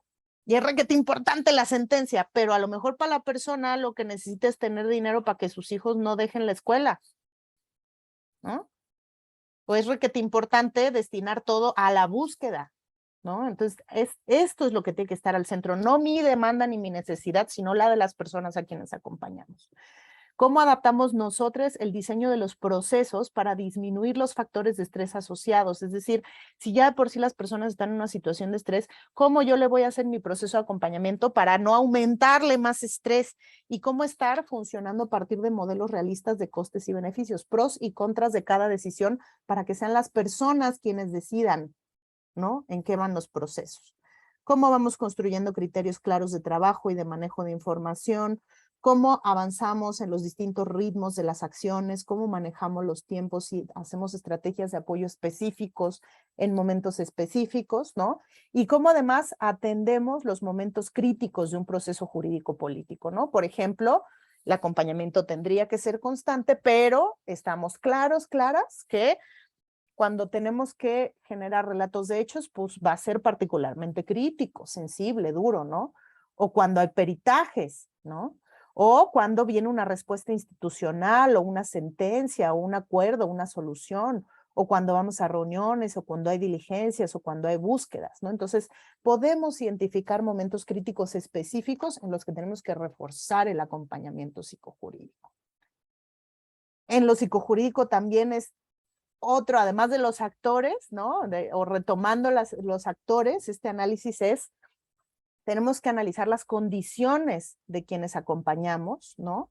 Como decíamos en este cuadrito, los elementos de desventaja y vulneración, y desde dónde estamos acompañando, cuáles son los espacios en los que yo planteo este acompañamiento y con qué herramientas. Por ejemplo, en la lectura psicosocial de los escenarios de participación jurídica de las personas víctimas, pues tenemos que reconocer que estamos en un contexto de justicia excluyente, procedimientos revictimizantes, profesionales poco capacitados y sensibilizados, pocos recursos, poca infraestructura, instancias abocadas más bien a administrar el horror que a resolverlo, ¿no? Instituciones marcadas por la burocracia, la corrupción, la negligencia y la impunidad, y seguro ustedes encontrarán más, ¿no? Pero este análisis psicosocial de los escenarios de participación jurídica es importantísimo cuando hacemos procesos psicojurídicos. Y también de los escenarios de acompañamiento, es decir, porque va a ser distinto que yo me acerque a una persona siendo de una organización de la sociedad civil, a que si soy de una institución pública, a que si soy un profesional independiente, a que si vengo de un colectivo, o si soy de una instancia internacional, o cualquier otro, ¿no? Esto también tiene un impacto en mis procesos de acompañamiento y en cómo acompaño, ¿no? Entonces, esto también tiene que entrar dentro de mi análisis, ¿no? Y reflexiones cuando estoy en acompañamiento psicojurídico. Nos compete en lo psicojurídico también analizar las respuestas y las miradas institucionales, porque si estamos en cosas jurídicas y políticas, pues a fuerza estamos en algo que tiene incidencia en lo institucional, sistema jurídico, sistema político, ¿no? Entonces, analizar las respuestas y miradas institucionales también tienen que ser parte de mi análisis psicojurídico, ¿no? ¿Son estas acciones adecuadas o son revictimizantes? ¿Promueven la justicia o promueven la impunidad? ¿Apoyan a la persona y buscan resolver las cosas o administran el dolor, ¿no? Y hacer un análisis social de las metodologías de los espacios y las dinámicas implementadas por el Estado y sus instituciones también tiene que estar. Porque si yo no hago este análisis, le puedo decir como acompañante a la persona, ay, sí, vaya, haga su denuncia, dele, es importante. Y si yo no tengo en cuenta que en el Ministerio Público del pueblito, de la localidad, pues lo primero que va a hacer el MP es decirle, ay, seguro su hija se fue con el novio, ¿no? Y yo no preveo eso, entonces yo estoy operando también para afectar a la persona, ¿no? O para no impedir la revictimización. Entonces, tenemos que analizar también las metodologías, las respuestas y las miradas institucionales. Y otro elemento es que nos compete también cómo las personas que han sido víctimas se apropian de sus derechos. Yo no se los regreso, yo no se los doy. Ojo aquí con la palabrita empoderamiento. Yo no le doy poder a un otro. Las personas tienen su propio poder. ¿Se puede ver un poquito apagado por la victimización? Sí, pero las personas tienen sus procesos solitas. Entonces, ¿cómo podemos participar, conocer, abonar a estos procesos de apropiación de derechos, de reapropiación de derechos, ¿no? Cómo las propias personas exigen, ejercen y generan nuevos procesos para la superación de la impunidad, también es bien importante dentro de nuestro trabajo psicojurídico, entenderlo y ver cómo podemos abonar a esto. Y para muestra, tenemos todos los colectivos de desaparición en México, desde el Movimiento por Nuestros Desaparecidos, las Brigadas Nacionales de Búsqueda, Tribunales de los Pueblos, Observatorios Ciudadanos, etcétera, ¿no? Y esto también tiene que entrar dentro de nuestro análisis, ¿no? Algunos errores comunes, y me estoy apurando porque quiero mostrarles un videito y dar espacio para que platiquemos un poquito o intercambiemos, ¿no? En lo jurídico, psicojurídico, bueno, en lo jurídico, en las etapas y procedimientos jurídicos es, por ejemplo, el que a veces no armonizamos expectativas de manera constante. ¿Y esto qué quiere decir? Que tenemos que estarle preguntando a las personas una y otra vez, no importa que suene repetitivo, pero sí qué es lo que esperan de nosotros y de nuestro trabajo y de nuestro acompañamiento y poder armonizarlo de manera digna, empática, pero armonizarlo, ¿no? O que instrumentalicemos casos, testimonios y a personas, porque entonces yo lo uso en mi organización, en mi institución, como ejemplo de éxito, como instrumento de, en lugar de que me importe de verdad la persona, ¿no? Echarme flores a mí, no a los demás, ¿no? Tener agendas ocultas o procesos paralelos, ¿no? O no entender contextos, no valorarlos, sino entender impactos psicosociales. Excluir a las víctimas de toma de decisiones, infantilizar a las personas víctimas bajo esta noción de la víctima rota sin recursos, ¿no? O secuestrar el dolor y el enojo de las víctimas y que en los espacios yo me muestre más víctima, más adolorida que ellas. Yo me encabrone más, yo robe el espacio. No podemos secuestrar el dolor de las víctimas y no podemos poner nuestras demandas por encima de las víctimas. Tenemos que ver si lo que se está exigiendo es la demanda de ella. ¿De quién es la demanda? ¿De ellas? ¿O mía como acompañante? ¿O mía como representante de una organización? ¿O mía como representante de una institución? ¿No? La demanda tiene que ser la de la víctima, ¿no? No preparar los espacios, siempre tienen que prepararse los espacios, en el acompañamiento psicojurídico es básico, ¿no? O bloquear cosas por intereses o temas estructurales, por ejemplo, ¿no? No, pues es que aunque ya le ofrecieron una cierta, no sé, voy a poner un ejemplo súper burdo, pero pasa, ¿no? Se le ofrece a la persona una cierta cantidad de dinero y la persona lo quiere aceptar porque está en una situación súper precaria. Y yo como acompañante digo, no, no, no, porque si aceptamos esto no vamos a poder seguir adelante con lo otro. Y lo que realmente nos importa es el cambio estructural, ¿no? El típico litigio estratégico. Me interesa el cambio estructural, ¿no?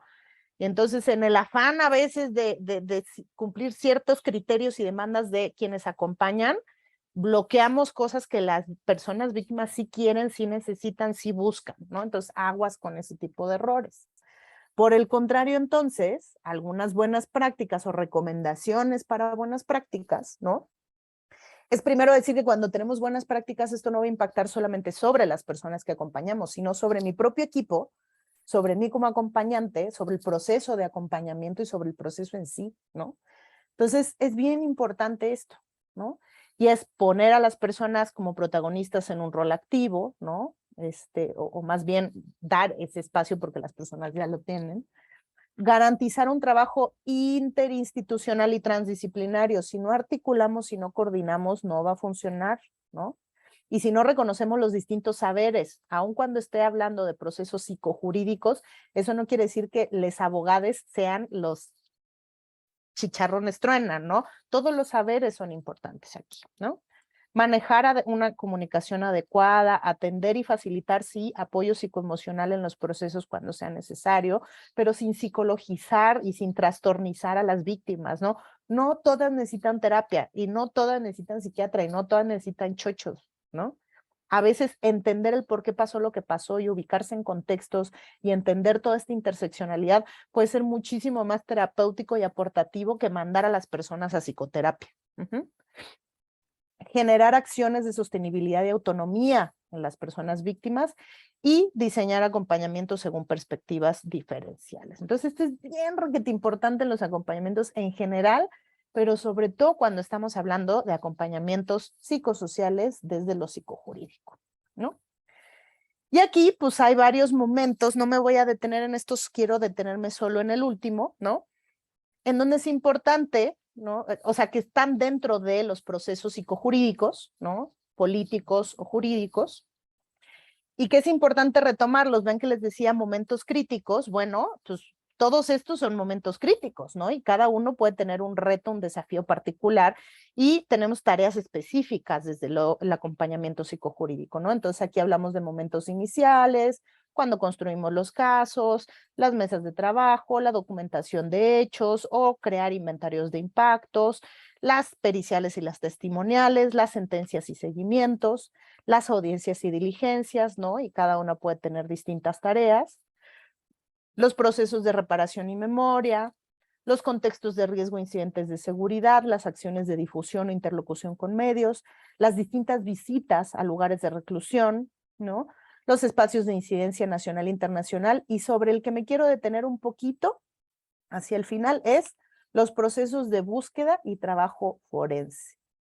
Nuestros acompañamientos con enfoque psicosocial, con estrategias psicojurídicas, dentro del marco de la desaparición de personas, específicamente en procesos de búsqueda y trabajo forense. Así, el apellido del apellido del apellido del apellido. Pero sí me quiero detener aquí. Y en este sentido, pues, una primera pregunta o cuestionamiento que quisiera que nos hiciéramos es ¿qué significa buscar? ¿Qué es buscar? Y para esto, les quiero compartir un videito para que nos abone a la reflexión y podamos, junto con esto y el cierre, ya les doy la palabra a ustedes. ¿Me confirman que están viendo la pantallita? ¿Sí? Ya la ven, ¿verdad? Bueno, si no escuchan, me avisan, pero según yo sí le puse sonido. Es rapidísimo el videito. Perfecto, muchas gracias. 1 segundo. 2, 3, 4. ¿Qué? ¿Le molesta esperar? Venir todas las semanas durante 5 años para que no archiven un caso. ¿Le parece esperar? Mi madre coge fuerzas cada día para salir a buscarme, adentrándose en los barrios más peligrosos, en prostíbulos, morgues. Tratan de convencerla de que deje de buscarme, o que elija un lugar donde ir a dejar flores. Esto no es esperar. Perdió su trabajo por salir a buscarme. Vendió todo para pagar las deudas. Pero mira mi habitación. Sigue intacta. ¿Hay caballos? ¿Hay caballos? Era el código que teníamos con mi papá para saber si todo estaba bien mientras cruzaba la frontera. ¿Alguna vez cavaste un pozo en un monte en medio de la noche? Ella sí. Le dijeron haber visto enterrar a gente. ¿Qué iba a hacer? ¿Esperar? Es increíble lo que una mamá puede hacer por su hijo.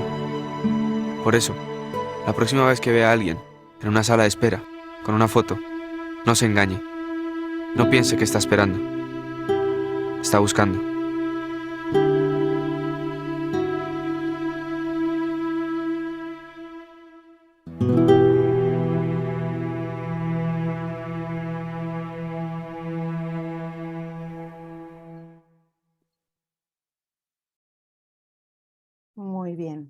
Solo quería compartir ese pequeño video. Ya me dirán ustedes ahorita, voy a cerrar rapidísimo para poder darles la palabra, pero ya me dirán ustedes cómo en menos de 2 minutos todo lo que se nos transmite, ¿no? Y la claridad con la que podemos llegar a entender, ni siquiera solo desde la cabeza y desde lo cognitivo, ¿no? Desde la teoría, la materia, sino integralmente esto que significa no solo la desaparición de personas, sino para quienes no están desaparecidos y se enfocan y se vuelcan a la tarea de buscar. ¿Qué es buscar? ¿Qué significa buscar? Y entonces, ¿qué retos nos plantea esto cuando tenemos la intención de acompañar estos procesos? Porque como bien dice el video, no es esperar, no es voy, denuncio y dejo en las manos de para que busquen, ¿no?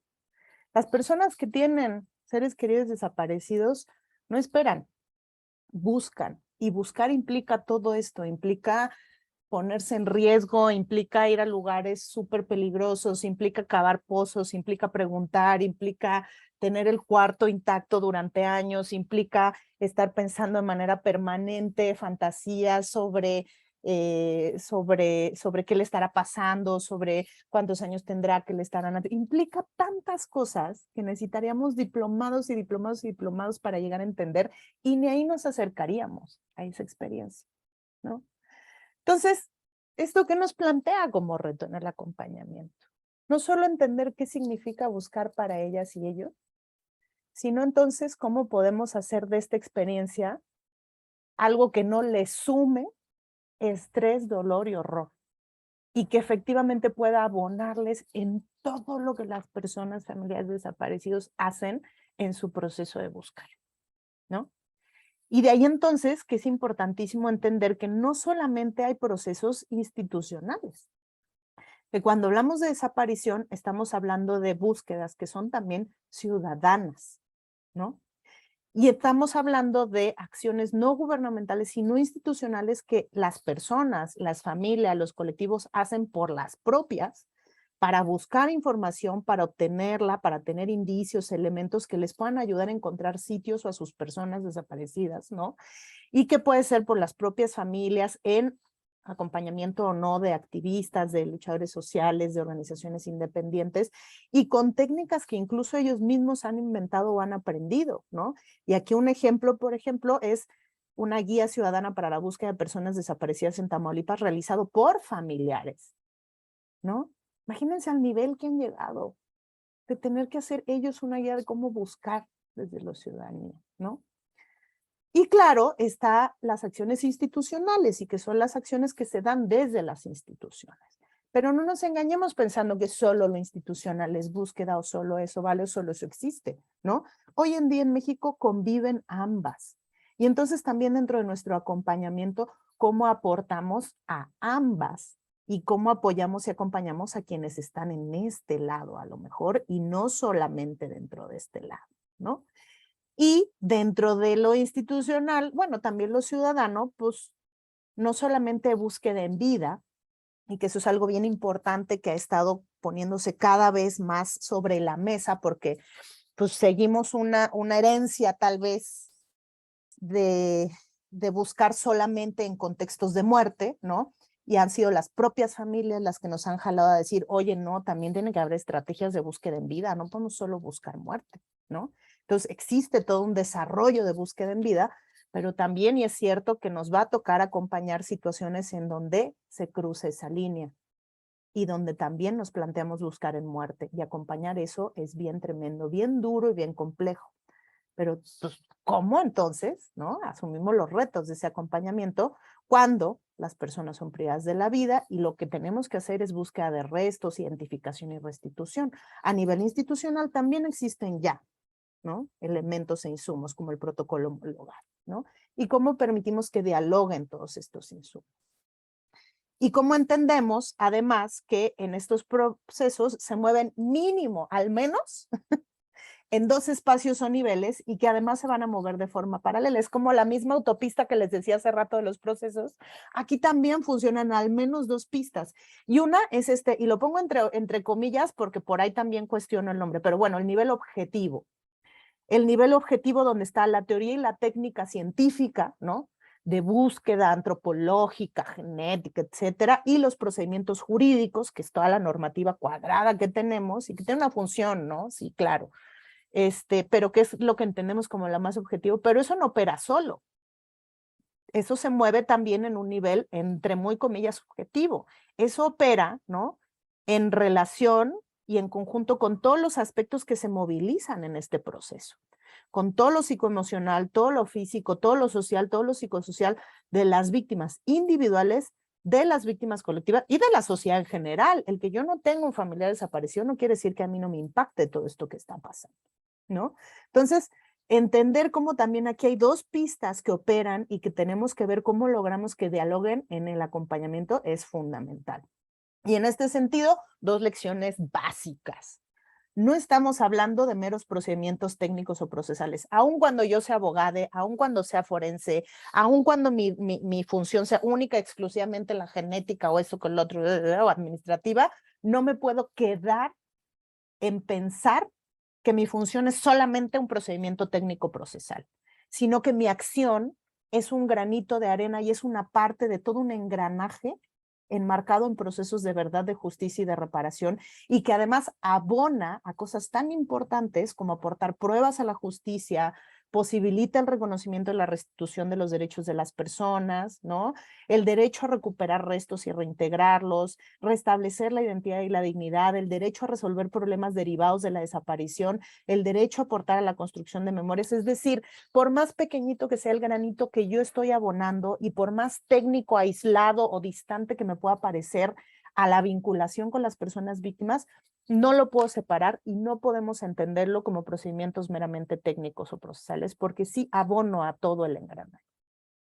Y segundo, cuando a veces, y pasa muy seguido, lo formal, lo formalista, tiende a contraponerse con lo humanitario porque eso no se puede, porque lo dice la ley, o porque eso está fuera de mi protocolo, o porque no sé qué, etcétera, pues por ahí lo que importa y el sentido siempre va a tener que ser, ¿no? O sea, perdón, lo que siempre tiene que ser prioritario es el sentido reparador de nuestras acciones. El formalismo no puede revictimizar a las personas, ¿no? Entonces tenemos que cuidar, claro, que el objetivo no se pierda, ¿no? Sí tenemos que cuidar una serie de procedimientos, pero esto no puede hacer que se pierda o se diluya la parte humanitaria, dignificadora y reparadora, entre que a mí solo me importa comprobar mi hipótesis, solo me importa mi identificación, solo me importa mi evidencia como evidencia y no entiendo que mi evidencia son restos mortales de una persona que tiene una vida y que tiene seres queridos, etcétera, ¿no? Entonces, lo prioritario siempre tiene que ser el sentido reparador, procurando siempre que mis acciones representen actos de reafirmación de la dignidad, ¿no? Que reconozcan el dolor, que respeten el derecho a saber y el ejercicio efectivo de la justicia de las personas. Esos son así como lecciones tatuadísimas, ¿no? Y también, pues para eso tenemos que tener claras las fases de la búsqueda y que esto puede ser en vida o en contextos forenses de muerte, ¿no? Y cómo va a haber también retos en cada una de estas fases. Nuestro acompañamiento opera en todo. A veces han salido protocolos que dicen, no, solo se necesita acompañamiento cuando viene la restitución, cuando se le tiene que decir a la persona que ya se reconoció y se le devuelve. No. El acompañamiento entra en todas y cada una de las fases de la búsqueda. Y cada una tiene retos, necesidades, requerimientos y herramientas diferentes. Entonces es importantísimo que también las conozcamos. Y de aquí, pues solo decir que hay un montón de insumos, ya les decía la guía que hicieron las familias, los protocolos, la normativa, los estándares internacionales, pero también otros insumos con los que contamos y que nos pueden servir. Hay muchísimo sobre acompañamiento psicojurídico, psicosocial, en investigaciones de antropología forense, y por ahí les puedo compartir algunos, ¿no? Hay uno bien bonito de Colombia, otro de Perú, y que nos habla fase por fase, ¿no? Pero a nivel también como de estándar internacional, pues contamos con los principios rectores, ¿no? Desarrollados por Naciones Unidas, el Comité contra la Desaparición Forzada, pero también con la colaboración de familias, ¿no? De personas que han sido víctimas y que desarrollan 16 principios rectores que tienen que estar dentro de nuestro proceso de búsqueda y que son retos y tareas de nuestro acompañamiento. Pero además existen otros, por ejemplo, como son el Consenso Mundial de Principios y Normas Mínimas de Trabajo Psicosocial. Este es enfocado particularmente al trabajo psicosocial en procesos de búsqueda e investigación forense para casos de desaparición o ejecuciones.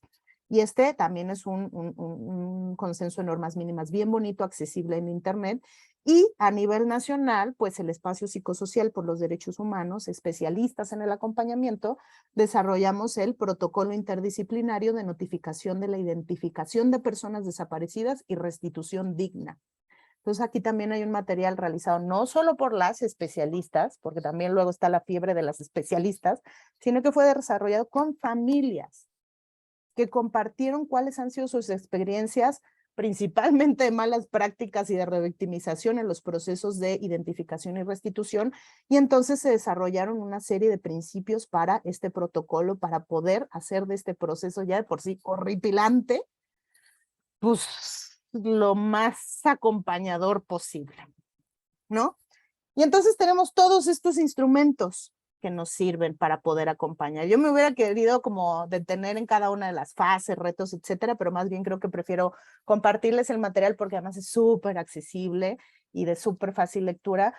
Y sí quería como más bien como englobar todo y decir que sí hay es un reto, es doloroso. Así yo cada vez que veo ese video, menos de 2 minutos a mí me apretan el cuerpo completo, pero sí tenemos herramientas y que de por sí es un proceso muy duro el que estamos acompañando, entonces tampoco lo podemos como iluminar, ¿no? Como si fuera algo no espantoso como lo que es. Entonces, pues esto quería compartirles el día de hoy. Entraremos a otro tema la sesión del próximo lunes, pero aquí nos quedan unos minutitos y sí cumplí. Me gustaría abrir como a unas cuantas palabras que quisieran compartir, preguntar, decantar respecto a toda la lata que les acabo de dar las últimas 2 horas.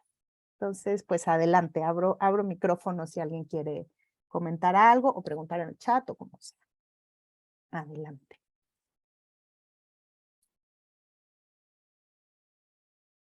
Pueden alzar la manita o simplemente activar su micrófono y entren en los últimos minutitos que nos quedan. Adelante, Cristel. Sí, buenas tardes.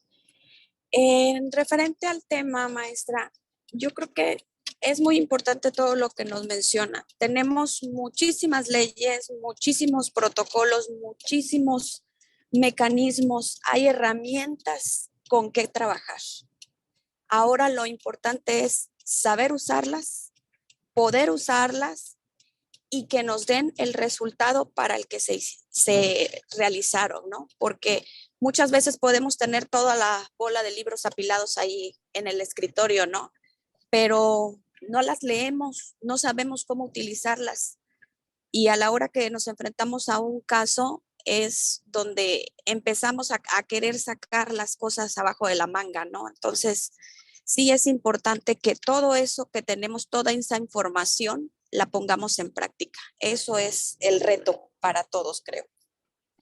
Muchas gracias, Cristel. Y yo abono a lo que tú planteas, porque sí, la verdad es que normativas tenemos un montón, nacionales e internacionales, ¿no? Y insumos y documentos y protocolos también, ¿no?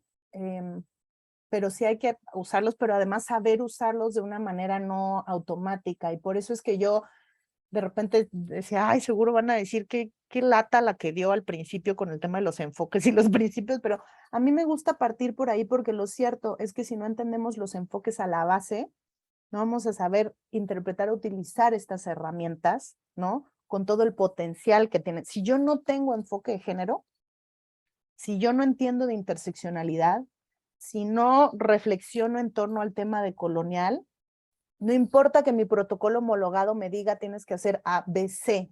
A la hora que yo me enfrente con el caso de una persona desaparecida, indígena, racializada, mujer en un contexto de violencia comunitaria, bla, bla, bla, bla, bla, no voy a saber cómo operar, aunque el protocolo me diga el ABC. O voy a operar el ABC, pero puedo cometer errores y a veces ni siquiera es que yo sea una mala persona, cometo errores por desconocimiento, ¿no? Entonces, por eso yo le doy tanto a los enfoques al principio. Espero no haberle dado lata. Muchas gracias, Cristel. ¿Alguien más que quisiera comentar?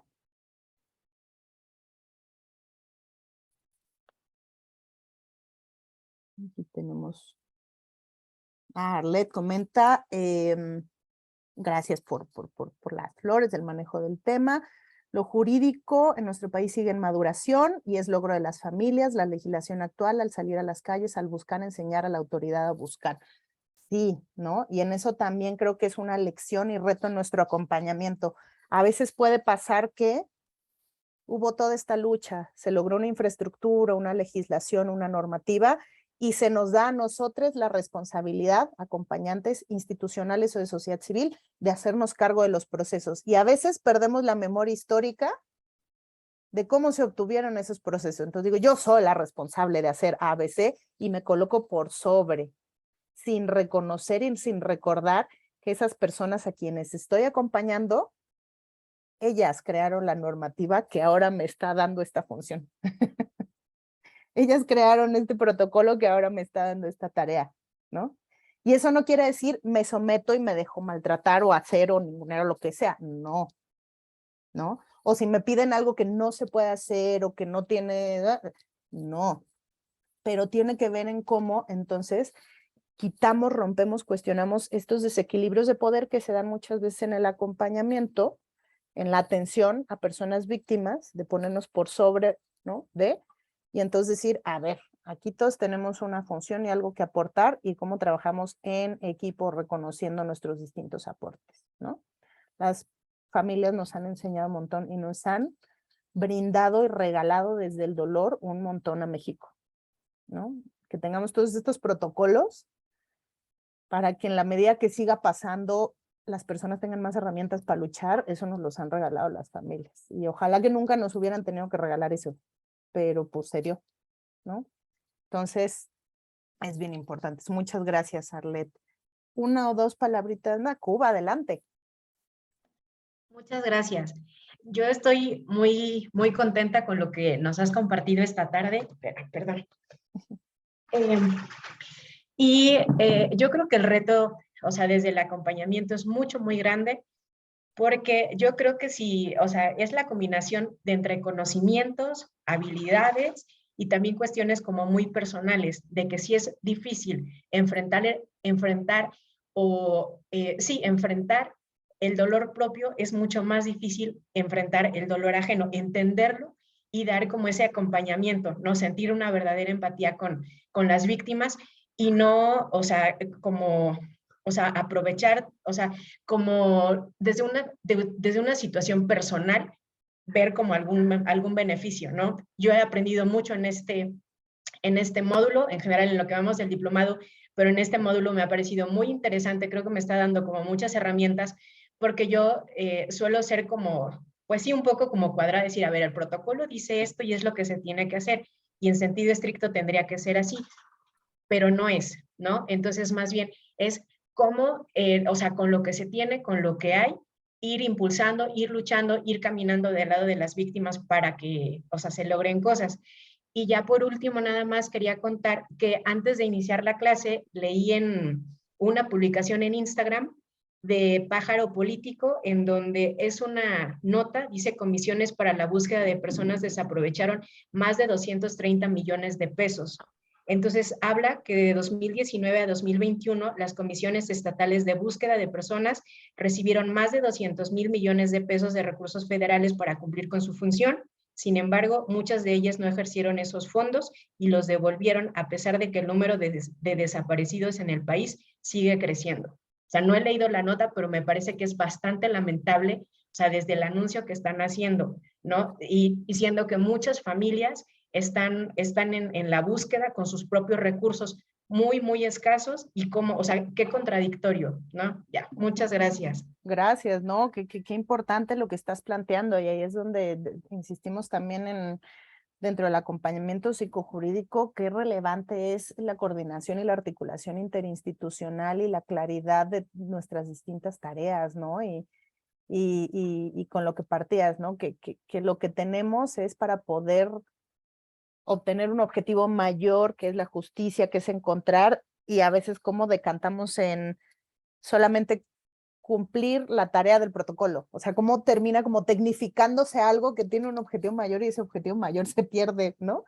Y en ese sentido, claro, pues muchas comisiones plantean, bueno, si a mí no me piden que busque, no busco, si las familias no me denuncian, no lo hago, y es como, no, esa no era tu objetivo.